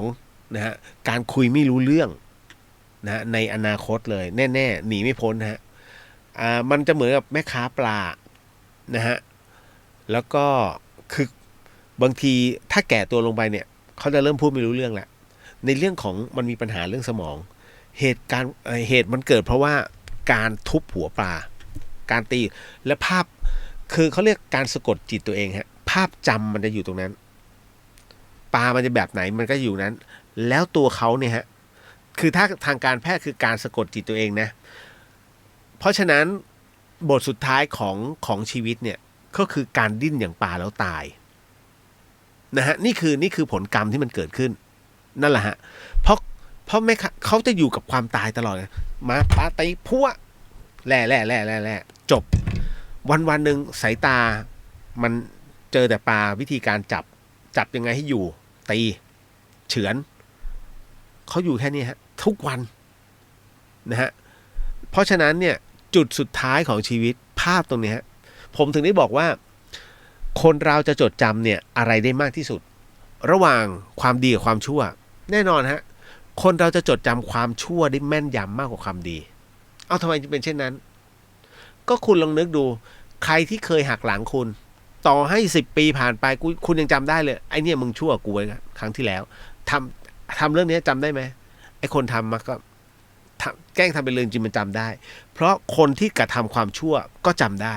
คนที่รับในส่วนที่ผลกระทบจากครับก็จำได้ต่างคนต่างจำได้แต่ไอ้คนที่กระทำไว้แกล้งไม่รู้เรื่องแค่นั้นเลยฮะเพราะว่ามันยังอยู่ในโสดข้างในเขาจึงจัดว่าเจออริ ถูกไหมนั่นคือสิ่งที่ก็เรียกด่า1 คำจำเป็นปีนั่นนะไม่ทิ้งกันฮะต่อมานะฮะเพราะฉะนั้นระวังปัญหาเรื่องสีหัวต้องระวังแบบไหนยากมากฮะวิธีแก้ไขในเรื่องของกรรมฮะกฎแห่งกรรมยุติธรรมเสมอเพราะฉะนั้นเรื่องของกรรมเนี่ยคุณมันจะแก้ก็คือคุณต้องทำความดีอ่ะคุณต้องใช้กรรมดีลงไปเติมแต่กรรมดีแบบไหนล่ะถ้ากรรมดีที่คุณสร้างมีผลประโยชน์กับส่วนรวมนะฮะโอเคอร่วยอย่างเช่นเอาวะพื้นที่ตรงนี้มันสูงเว้ยน้ำมันมาตรงนี้อยู่เรื่อยๆทำฝายเอานำเสนอผู้ใหญ่บ้านเลยผู้ใหญ่บ้านเดี๋ยวผมอยากทำฝายตรงนี้เพราะน้ำมันมาแบบเนี้ยนะฮะงบส่วนหนึ่งเดี๋ยวผมช่วยออกอีกส่วนหนึ่งแล้วแต่ช่วยกันถ้าคุณทำตรงนี้นะสมมุตินะแล้วมันเป็นแบบนั้นที่คุณคิดจริงๆว่าฝายกั้นน้ำเนี่ยมันจะมีผลต่อส่วนรวมในอนาคตกรรมแบบนี้ช่วยได้มันเขาเรียกมันเป็นการเอาความดีเนี่ยทั้งหมดเอาบุญของทุกคนเนี่ยที่ดีใจเฮ้ยมีน้ำเหลือใช้ไว้แทนที่มันจะหมดเร็วกับมีฝายเนี่ยมาชะลอให้แล้วมีต่อไปอีกชะลอให้อีกมีน้ำใช้ตลอดปีคราวนี้จบเพราะฉะนั้นกรรมในการฆ่าเนี่ยมันจะเป็นเขาเรียกมันจะหักกลบลบกันก็ต้องมาชั่งกันดูว่ามันมีกรรมอื่นเข้ามาอีกไหมมันก็จะเป็นแบบนี้ฮะเพราะคนเรามันทำกรรมไปด้วยทำความดีไปด้วยแต่ทำกรรมมาทุกวันทำความดีนานๆที นะอีกอันหนึ่งนี่ฮะบิ๊กผมต้องใส่บาตรทำบุญบ้างเมื่อมีโอกาสผมก็ใส่บาตรทำบุญบ้างเมื่อมีโอกาสนะฮะเป็นเพราะราหูหรือเปล่าครับขอบคุณครับพูดถึงราหูตอนนี้ทำกันใหญ่เลยราหูย้ายเมื่อวานแล้วตายไหมคุณเคยเห็นมีใครตายหมู่ราหูย้ายนะฮะระหว่างราหูย้ายตายหมู่กับราหูไม่ย้ายแต่ว่ามึงประมาทกันเนี่ย นะพอคนตายปุ๊บนี่ไงราหูนี่เกิดเดือนนี้มึงราหูเนี่ยเห็นป่ะตายเลยไม่ใช่ เอาจริงนะผมใครอยากจะรู้ว่ามีผลกระทบเปล่าราหูมีคุณต้องถามตุนุกวันพรุ่งนี้ฮะให้ตุนุกดูให้เดี๋ยวพรุ่งนี้ตุนุกมานั่งเนี่ยคุณบอกตุนุกดูดวงหน่อยราหูเข้าหนูเปล่าคะถามไปโดยความเป็นจริงแล้วพระราหูเนี่ยคือเทวดานะพระราหูไม่ใช่ยักษ์ที่จะต้องมาทำให้คนตายนะไม่ใช่นะฮะผมก็ยังงงๆนะฮะเฮ้ยทำไมเหรอไม่บูชาพระราหูถึงจะตายเฮ้ยราหูเทวดานะเว้ยไม่รู้จริงเหรอนะฮะผมถึงได้พยายามหมอดูไปกันใหญ่แล้วคือแน่นอนที่สุดถ้าคุณเรียนเรื่องนิทานชาติเวรเนี่ยนิทานชาติเวรก็จะกล่าวถึงนะฮะแต่ว่าไม่ใช่โหดร้ายแบบนั้นแต่ถ้าในส่วนของรามายณะหรือว่ารามเกียรติ์ราหูเนี่ยนะฮะพระราหูคือเทวดานะครับอันนี้บอกไว้เฉยๆนะครับเพราะว่าในคัมภีร์รามายณะเป็นอย่างนั้นจริงฮะนี่แหละฮะ มันเป็นคัมภีร์ของฮินดูนะในส่วนของรามเกียรติ์เนี่ยเพราะฉะนั้นเนี่ยทำอะไรพลาดตลอดต้องดูก่อนฮะว่ามันเป็นเพราะเราเองไม่รอบคอบหรือเปล่านะฮะน้องนะบิ๊กอย่าเพิ่งไปโทษดวงชะตานะโทษตัวเราก่อนว่าเราเป็นคนที่ไม่รอบคอบเลินเล่อจริงเป็นอย่างนั้นหรือเปล่าหรือถูกแกล้งนะฮะประสบอุบัติเหตุบ่อยเป็นว่าเล่นอันนี้ขึ้นกับความประมาทหรือเปล่าต้องดูนะฮะอย่าไปโทษดวงชะตาเพราะบางทีเนี่ยมันไม่จำเป็นนะล่าสุดนี้เห็นไหมทำงานอยู่ที่อุดรน่ะแล้วอัดบิ๊กไบค์กลับบ้านที่ฉะเชิงเทราแล้วสุดท้ายด้วยความที่ไม่ชำนาญนะเพิ่งออกบิ๊กไบค์มาได้ไม่ถึงเดือนนะฮะล่าสุดนี้ก็คือแหกโค้งคว่ำบิ๊กไบค์พังนะฮะส่วนตัวนั้นหลุดจากบิ๊กไบค์ก่อน100 เมตรแล้วตัวไปกระแทกเสาไฟฟ้าหัวสมองเปิดสมองไหลตายคาที่ผมถึงได้บอกว่าระหว่างบิ๊กไบค์เท่โคตรกับฮาร์เลย์เดวิสันนะฮะหรือว่าช็อปเปอร์กับฮาร์เลย์เนี่ยปลอดภัยแต่บิ๊กไบค์ตายสถานเดียวครับไม่ตายก็พิการเพราะว่ามันต้องอัดด้วยแรงเร็วและแรงสภาพเมืองไทยไม่เป็นแบบนั้นฮะก็ดูล่าสุดที่เขาคอเห็นป่ะเรียบร้อยฮะมันเกิดจากความประมาทนะคุณผู้ฟังมันไม่ใช่อะไรมากมายนะฮะดวงเขายังไม่ถึงคาดหรอกแต่คราวนี้ตัวกรรมมันไปทอนอายุนะฮะมันก็เลยเป็นอย่างนั้นจังหวะชีวิตเรื่องราวแบบนี้ถึงได้บอกฮะผมถามน้องๆที่เป็นนักแข่งเขาก็บอกว่าก็พี่ดูทรงบิ๊กไบค์ดิมันหมอบแล้วหน้าเชิดเพราะฉะนั้นเนี่ยยังไงก็ตามเรียบร้อยไม่มีคือประมาณว่าถ้าคว่ำแล้วรอดนะถือว่าดวงดีโคตรส่วนใหญ่ไม่ตายก็พิการแต่ถ้าฮาร์เลย์มันยังมีตัวค้ำถ้าคว่ำปุ๊บปล่อยให้คว่ำไปเลยนะมืออย่าหลุดจากแฮนด์นั่นแหละเพราะว่ามันจะมีแฮนด์คือเราก็เห็นมันเซฟก็ถูกของเขานะฮะอันเนี้ยลองดูแต่ไม่แนะนำจริงๆนะเอาจริงบิ๊กไบค์เนี่ยไม่เท่ด้วยนะครับแล้วบางทีแต่ผมว่าช็อปเปอร์เขาโอเคกว่านะไม่ได้เชียร์ต่อมาลองดูก่อนนะบิ๊กนะครับมันอาจจะไม่ใช่เรื่องของดวงแต่ถ้าดวงจริงพี่เร็วไม่ดูให้ตุนุกเป็นคนจัดการนะฮะพูดถึงดวงนิดนึงชมรมโหราเขาเรียกอะไรวะผมเรียกชมรมโหราศาสตร์เขาเปิดฮะที่ธรรมสถานนะครับเปิดฟรีนะคือคนเราเนี่ยแปลกของฟรีไม่ชอบของฟรีและดีเนี่ยมักจะมองข้ามโอ้ยฟรีมันก็คงไม่เก่งมั้งแต่ชอบเสียเงินไงนะฮะก็คอร์สหนึ่ง25,000อย่างเงี้ยโอ้กูไปเรียนมาเนี่ยตัวผมจะบอกว่า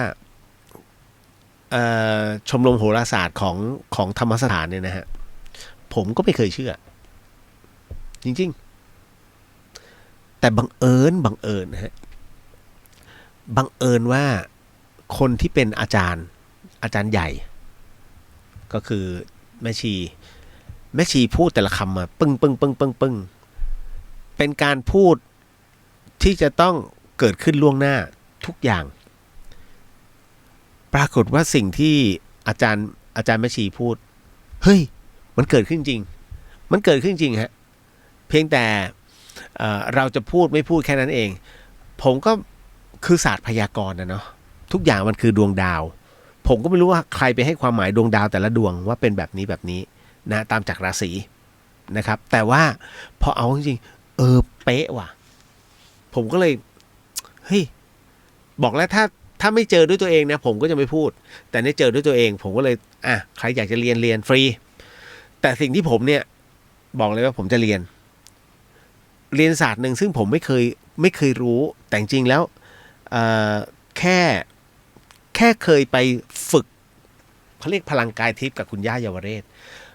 พลังกายทิพย์นั้นจะใช้พลังหินสีในการรักษาโรคแต่บังเอิญฮะคุณแม่ เรียกอาจารย์ผมเรียกอาจารย์อูว่าคุณแม่อาจารย์อูจะมาสอนเรื่องอะไรว่าเดี๋ยวเขาเรียกอัญมณีอ่ะเขาเรียกอัญมณีพยากรณ์หรือว่าพวกหินสีพยากรณ์มันคืออะไรไอ้หินสีพยากรณ์คุณเห็นกำไรหินไหมที่เป็นสีบางคนเป็นอะเมทิสบางคนเป็นเทอร์คอยส์นะฮะบางคนเป็นหยกอะไรพวกเนี้ยผมก็เฉยๆนะเดี๋ยวนะอยู่ในนี้เปล่าวะวันนั้นผมให้ดูไปรอบแล้วใช่ไม่ได้พกมาขออภัยไม่ได้พกมาเป็นแผ่นคุณแม่ดูให้เป็นแผ่นดวงฮะเป็นแผ่นดวงแล้วชี้เลยคุณเลียวต้องห้อยอันนี้นะเพราะว่าคุณเลียวแบบนี้พูดถึงช่วงอายุที่ผมประสบปัญหาชีวิตเป๊ะมากเฮ้ยจริงดิแล้วถ้าคล้องแบบนี้คุณเลียวเคยคล้องอันนี้ไหมทับทิมไหมผมบอกผมเป็นคนที่ไม่ชอบทองผมไม่ใส่เพราะผมเป็นคนที่แพ้ทองผมแพ้จริงๆฮะเพราะว่าพอใส่ปุ๊บเนี่ยมันจะขึ้นเป็นตุ่มเป็นเม็ดใสๆไม่เอาแล้วจากนั้นก็ทับทิมผมก็เลยบอกว่าผมมีทับทิมสยามผมมีทับทิมสยามอยู่3 เม็ดแต่คราวนี้ก็คือว่ามันเป็นทับทิมตกทอดไงก็แต่ไม่เคยมันอยู่ในแหวนแล้วซึ่งมันวงเล็กมากผมใส่นิ้วก้อยอย่างเงี้ยได้นั่นแหละก็เลยเก็บไว้เฉยๆแต่ผมเป็นคนที่ชอบอัมพันธ์ผมจะคล้องอัมพันธ์อาจารย์อูก็บอกถ้าคล้องอัมพันธ์แล้วคุณจะมีความกระปี้กระเป๋าแอคทีฟเฮ้ยใช่ถูกแต่พอผมถอดสร้อยออกผมเอาอัมพันธ์เก็บไว้ตอนนี้ขี้เกียจโคตรขี้เกียจจริงๆนะผมจะเป็นคนเงี้ยผมก็เลยเฮ้ยหรือว่าจริงวะแล้วหินแต่ละอันเนี่ยเขาบอกว่าคุณสามารถที่จะดูแล้วก็เสริมบารมีเสริมชีวิตของคุณด้วยตัวเองตามหินสีคุณไปดูเลยตามหินต่างๆเนี่ยที่เขามีขายอยู่เนี่ยแต่คุณต้องดูให้ดีนะมันต้องหินนะไม่ใช่พลาสติกนะนะนะสีตัวนี้ส่งเสริมตัวนี้เอาใส่ตรงนี้2 เม็ดอันนี้2 เม็ด100เป็นกำไรก็ได้ถ้าคุณผู้หญิงส่วนใหญ่แล้วผมก็บอกเฮ้ยไอ้เนี่ยน้องผู้หญิงควรจะเรียนเพราะอะไรรู้ไหมมันเป็นอาชีพได้คุณไปนั่งเลยนะฮะแล้วมีหินต่างๆเนี่ยคุณเชื่อไหมบนโลกใบนี้มีประเทศไทยที่สามารถขายดินได้เป็น10 ล้านขายหินได้เป็นล้านพี่เลียวจริงดิจริงฮะขายดินได้เป็นล้านเนี่ยขายดินได้เป็น10 ล้านเนี่ยคือพระสมเด็จวัดระฆังนะฮะสมเด็จนางพญานะฮะผงสุพรรณ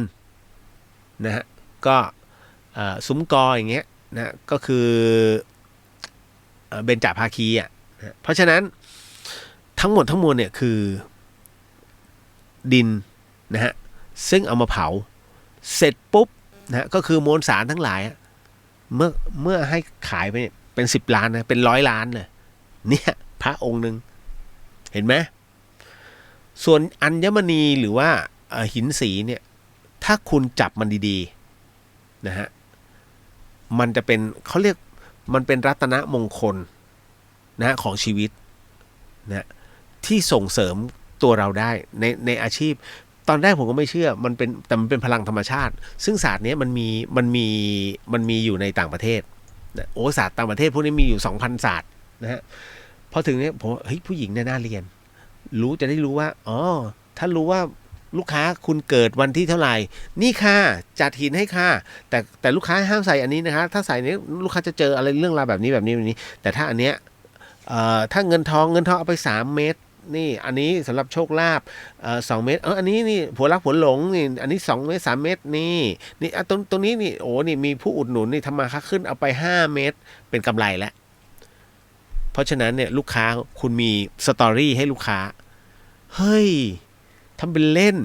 มิน่าสำเพ็งไว้สุด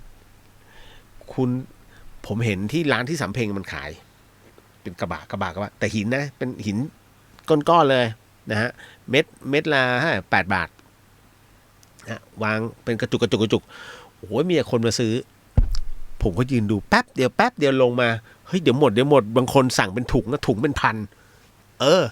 นั่นน่ะ พื่อผมก็เลยถามอ๋อไปขายนี่แหละหูขายดีมากผมเฮ้ยเจ๋งว่ะอัญมณีพยากรณ์น่าเรียนน่าเรียน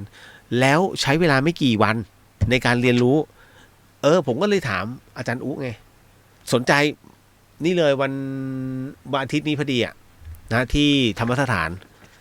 เขามาก่อนเขาจะมาเขาเรียกปฐมนิเทศกันก่อนนะฮะลงชื่อได้ที่พี่ละอฮะ พรุ่งนี้นะจ๊ะพูดแค่นี้ถ้าสมมติว่าใครอยู่ว่างๆศาสตร์นี้มันไม่ได้เรียนนานแค่2 อาทิตย์2 สัปดาห์4 วันไงเสาร์อาทิตย์2 สัปดาห์คุณเป็นแล้วเพราะฉะนั้นลองของเลยกูไปขายของแล้วเดี๋ยวไปซื้อหินมาตั้งร้านแล้วตึ้งรับทำนายดวงชะตา จบอุ้ยชี้โพงให้กันลอกเห็นไหมโอ้ยเดี๋ยวนี้เขาอะไรมาสายมูแล้วนะฮะต่อมาโอเคแล้วนะบิ๊กนะฮะอย่าเพิ่งไปโทษเรื่องดวงตกนะฮะคุณพระช่วยยังตอบไม่หมดเลยนี่จะหมดเวลาเหรอบ้าไปแล้วเฮ้ยจริงดิพูดเพลินเดี๋ยวคำถามเก็บไว้ก่อนผมเข้าเรื่องหลอนกัน ตายแล้วทิ้งไว้ก่อนนะฮะเอาเรื่องหลอนตามเรื่องราวของเดอะเฮียนก่อนมาเข้าสู่เรื่องราวของเราประจำค่ำคืนนี้ฮะคุณฟังครับเดอะเฮียน FM 104.50 MHz เชียงใหม่ฮะ You are listening to 104.5 Radio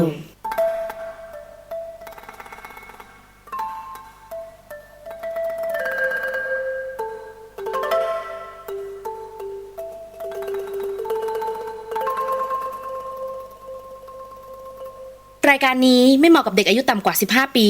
และตุ๊กแต๋วที่แฝงตัวมาหากินในพระศาสนาผู้ปกครองหรือพระผู้ใหญ่ควรพิจารณาในการรับฟัง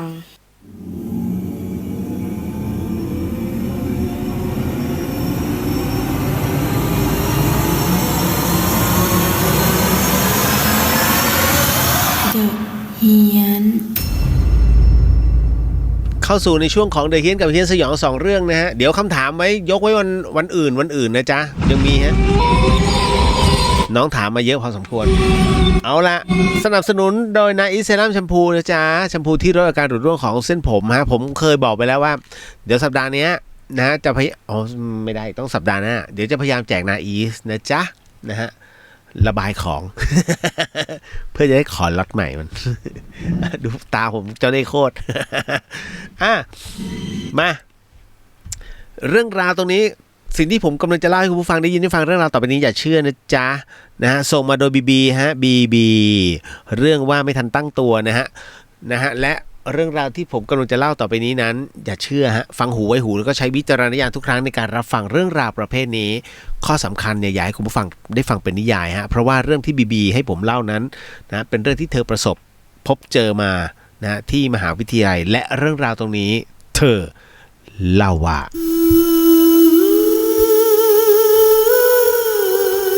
น้องเขาบอกงี้ว่าคือเรื่องมันมีอยู่อย่างนี้นะพี่เลียวคือหนูเนี่ยก็รีบทำรายงานนะฮะเพื่อจะส่งนะก็ทำอยู่ที่ใต้ถุนคณะแล้วคราวนี้ด้วยความที่ต้องรีบทำข้อมูลก็ต้องไปเอาหนังสือนะฮะต้องเอาหนังสือนี่ไปคืนที่ห้องสมุดก่อนนะเพราะว่าเอามาหลายวันไม่ได้ทำนะมาปั่นวันสุดท้ายนะฮะแล้วห้องสมุดมันก็ใกล้จะปิดแล้วก็เลยต้องรีบก็เลยคัดข้อมูลบางส่วนเป็นที่เรียบร้อยแล้วฮะคราวนี้เพื่อนๆมันก็นั่งเล่นกันอยู่นะใต้ถุนตึกนั่นแหละหนูก็เลยทิ้งของเอาไว้ตรงนั้นก่อนแล้วก็รีบที่จะเอาหนังสือไปคืนที่ห้องสมุดเนี่ยให้ทันนะเพราะว่าห้องสมุดปิด20:00 นขอบอกว่าเกือบไม่ทันจริงๆพี่เรียวนะแต่ก็ขอยืมแต่ก็ยังไงก็พอคืนเสร็จปุ๊บก็จะไปขอยืมเล่มอื่นนะเพื่อมาอ้างอิงต่อตอนนั้นดูเวลาเนี่ยมันเหลือเวลาอีก15 นาทีหนูก็เลยถามพี่บรรณรักษ์ว่าพี่คะหนูมีเวลาเท่าไหร่ปรากฏว่าพี่บรรณรักษ์ก็ใจดีก็บอกว่าพี่ให้ครึ่งชั่วโมงหนูก็เลยรีบวิ่งเข้าไปเพื่อที่จะหาหนังสือแล้วก็ตรงดิ่งไปยังชั้นหมวดที่หนูต้องการอยู่พอเข้าไปปุ๊บก็ทำการค้นข้อมูลจากคอมที่ตั้งอยู่ด้านหลังโชคดีที่ยังมีคนนั่งอ่านหนังสืออยู่นะฮะก็หนูมีเพื่อนแล้วนะบีบอกก็เลยสบายใจหน่อยก็เลยค้นชื่อจนได้หมวดนะก็เลยเดินไปตรวจดูแต่ปรากฏว่ามันไม่มีค่ะพี่เลียว ทั้งที่ในคอมบอกว่ายังเหลืออยู่อีก1 เล่มสุดท้ายหนูก็ร้อนใจก็เลยรีบวิ่งไปหยิบกระเป๋าสตางค์นะที่วางไว้ตรงคอมก่อนจะไปด้านหน้านะฮะของห้องสมุดเพื่อไปหาพี่บรรณรักษ์ก็พอดีกับว่าพี่นักศึกษาคนนั้นเนี่ยนักศึกษาหญิงคนนั้นเขาก็ลุกมาที่คอมพอดีนะฮะหนูก็เลยวิ่งแทรกนะเพื่อจะขอไปหยิบกระเป๋าสตางค์กับโทรศัพท์ก่อนแล้วก็จะวิ่งไปที่บรรณรักษ์ข้างหน้าตอนที่วิ่งแทรกเข้าไปปรากฏว่าสิ่งที่หนูพบเห็นนั้นก็คือความเขาเรียกว่ามันเหมือนกับเซนส์เนี่ยมันบอกว่าเฮ้ยมันมีเรื่องราวแปลกๆนะฮะคือเนื่องจากว่ากลิ่นที่มันออกมามันออกสาบๆแต่ก็ไม่ได้คิดอะไรมากพอไปถึงด้านหน้าเนี่ยหนูก็เลยไปให้พี่บรรณรักษ์เนี่ยเขาช่วยดูหนังสือให้หน่อยพี่เขาก็บอกว่าเอ้าที่ชั้นไม่มีเหรอหนูก็บอกว่าไม่มีค่ะพี่บรรณรักษ์ก็บอกป่ะงั้นเดี๋ยวไปคีย์คอมกันหนูก็เลยบอกว่าพี่ก็ตรวจตรงโต๊ะเลยดีกว่าข้างหลังมันมีนักศึกษาเขาใช้อยู่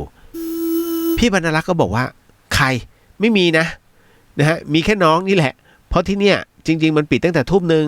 นะหนูก็บอกมีค่ะเมื่อกี้หนูยังวิ่งแทรกเขาอยู่เลยพี่บรรณรักษ์ก็เลยนำเดินไปพอไปถึงหลังห้องปรากฏว่ามันไม่มีคนนะพี่เขาก็คีย์หนังสือปรากฏว่าไอ้หนังสือเนี่ยมันไปอยู่ที่โต๊ะของคนเมื่อกี้ที่เขากำลัง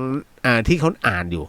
แต่สมุดเนี่ยมันถูกกองไว้นะมันไม่ได้เหมือนถูกเปิดอ่านมันถูกกองไว้เหมือนที่จะรอเรียงขึ้นชั้น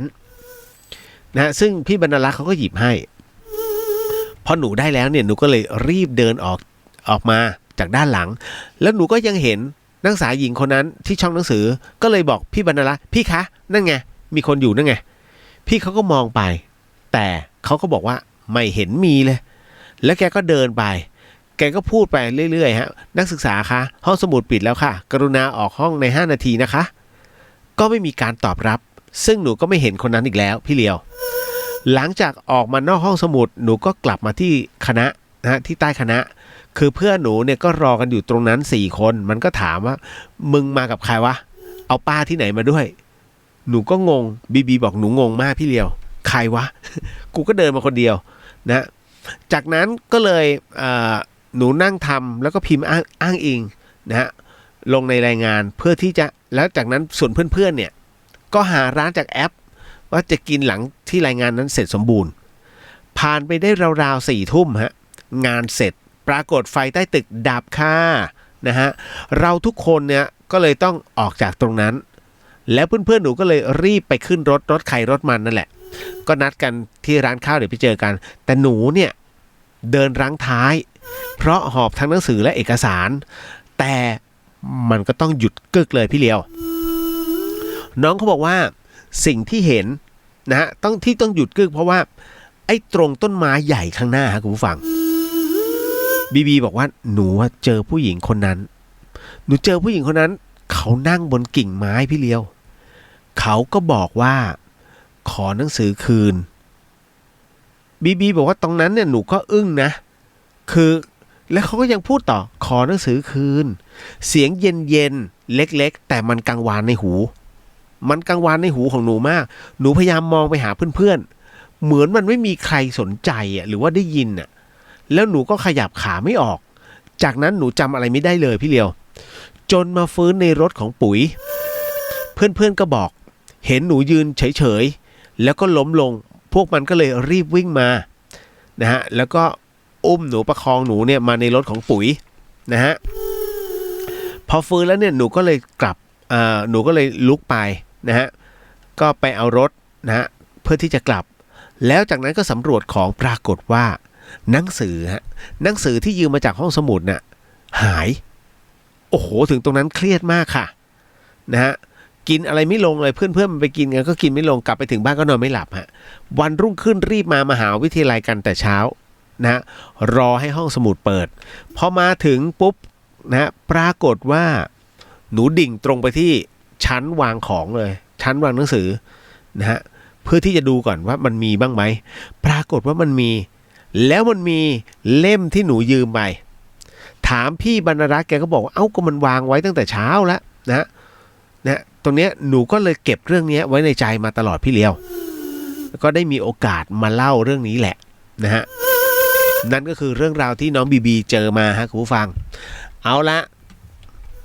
1:05 หมดเวลา อย่าลืมนะเจอกันวันอาทิตย์นะฮะสำหรับใครที่อยากจะทำไคโรแพคติกกับพี่หมอตู่นะฮะยินดีนะจ๊ะที่ธรรมสถานนะครับนะเจอกันหลังเพลนะฮะสำหรับค่ำคืนนี้สิ่งหนึ่งสิ่งใดที่ผิดพลาดพลั้งไปขอสิกรรมณที่นี้ไม่ได้ตั้งใจหรือมีเจตนานะฮะแล้วก็ขอมอบอานิสงส์ผลบุญในค่ำคืนนี้ให้กับผู้ที่เกี่ยวข้องในเรื่องราวทั้งหมดทั้งมวลนะฮะแล้วก็ขอมอบอานิสงส์ผลบุญในค่ำคืนนี้ให้กับคุณผู้ฟังที่ฟังทาง FM 104.50 ไปทั้งจังหวัดเชียงใหม่แล้วก็พัทลุงรวมไปถึงคุณผู้ฟังที่ฟังผ่านสื่อโซเชียลไม่ว่าจะเป็นช่อง YouTube นะฮะแล้วก็ช่องของเรียวเดอะเฮียแล้วก็ผู้ที่สิทธิ์รัตนสมบูรณ์ฮะก็ขอให้ได้รับอานิสงส์ผลบุญในค่ำคืนนี้ไปด้วยเช่นกันพบกันใหม่กับเรื่องราวดีๆแบบนี้ในวันพรุ่งนี้ฮะสำหรับค่ำคืนนี้ราตรีสวัสดิ์นะครับพี่น้องชาวเชียงใหม่ราตรีสวัสดิ์นะครับพี่น้องชาวพัทลุงแล้วเจอกันบ๊ายบาย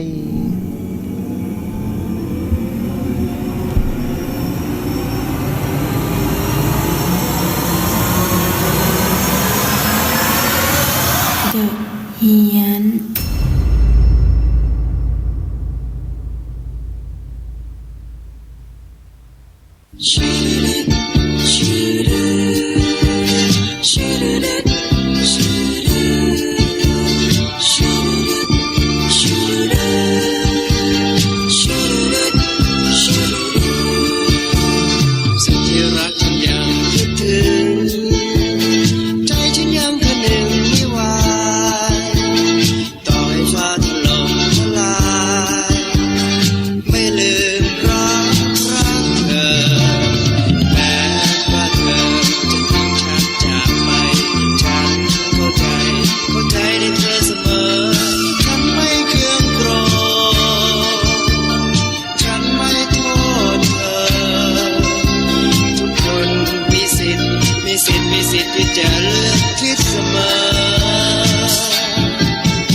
มีสิทธิ์ที่จะเลือกคิดเสมอ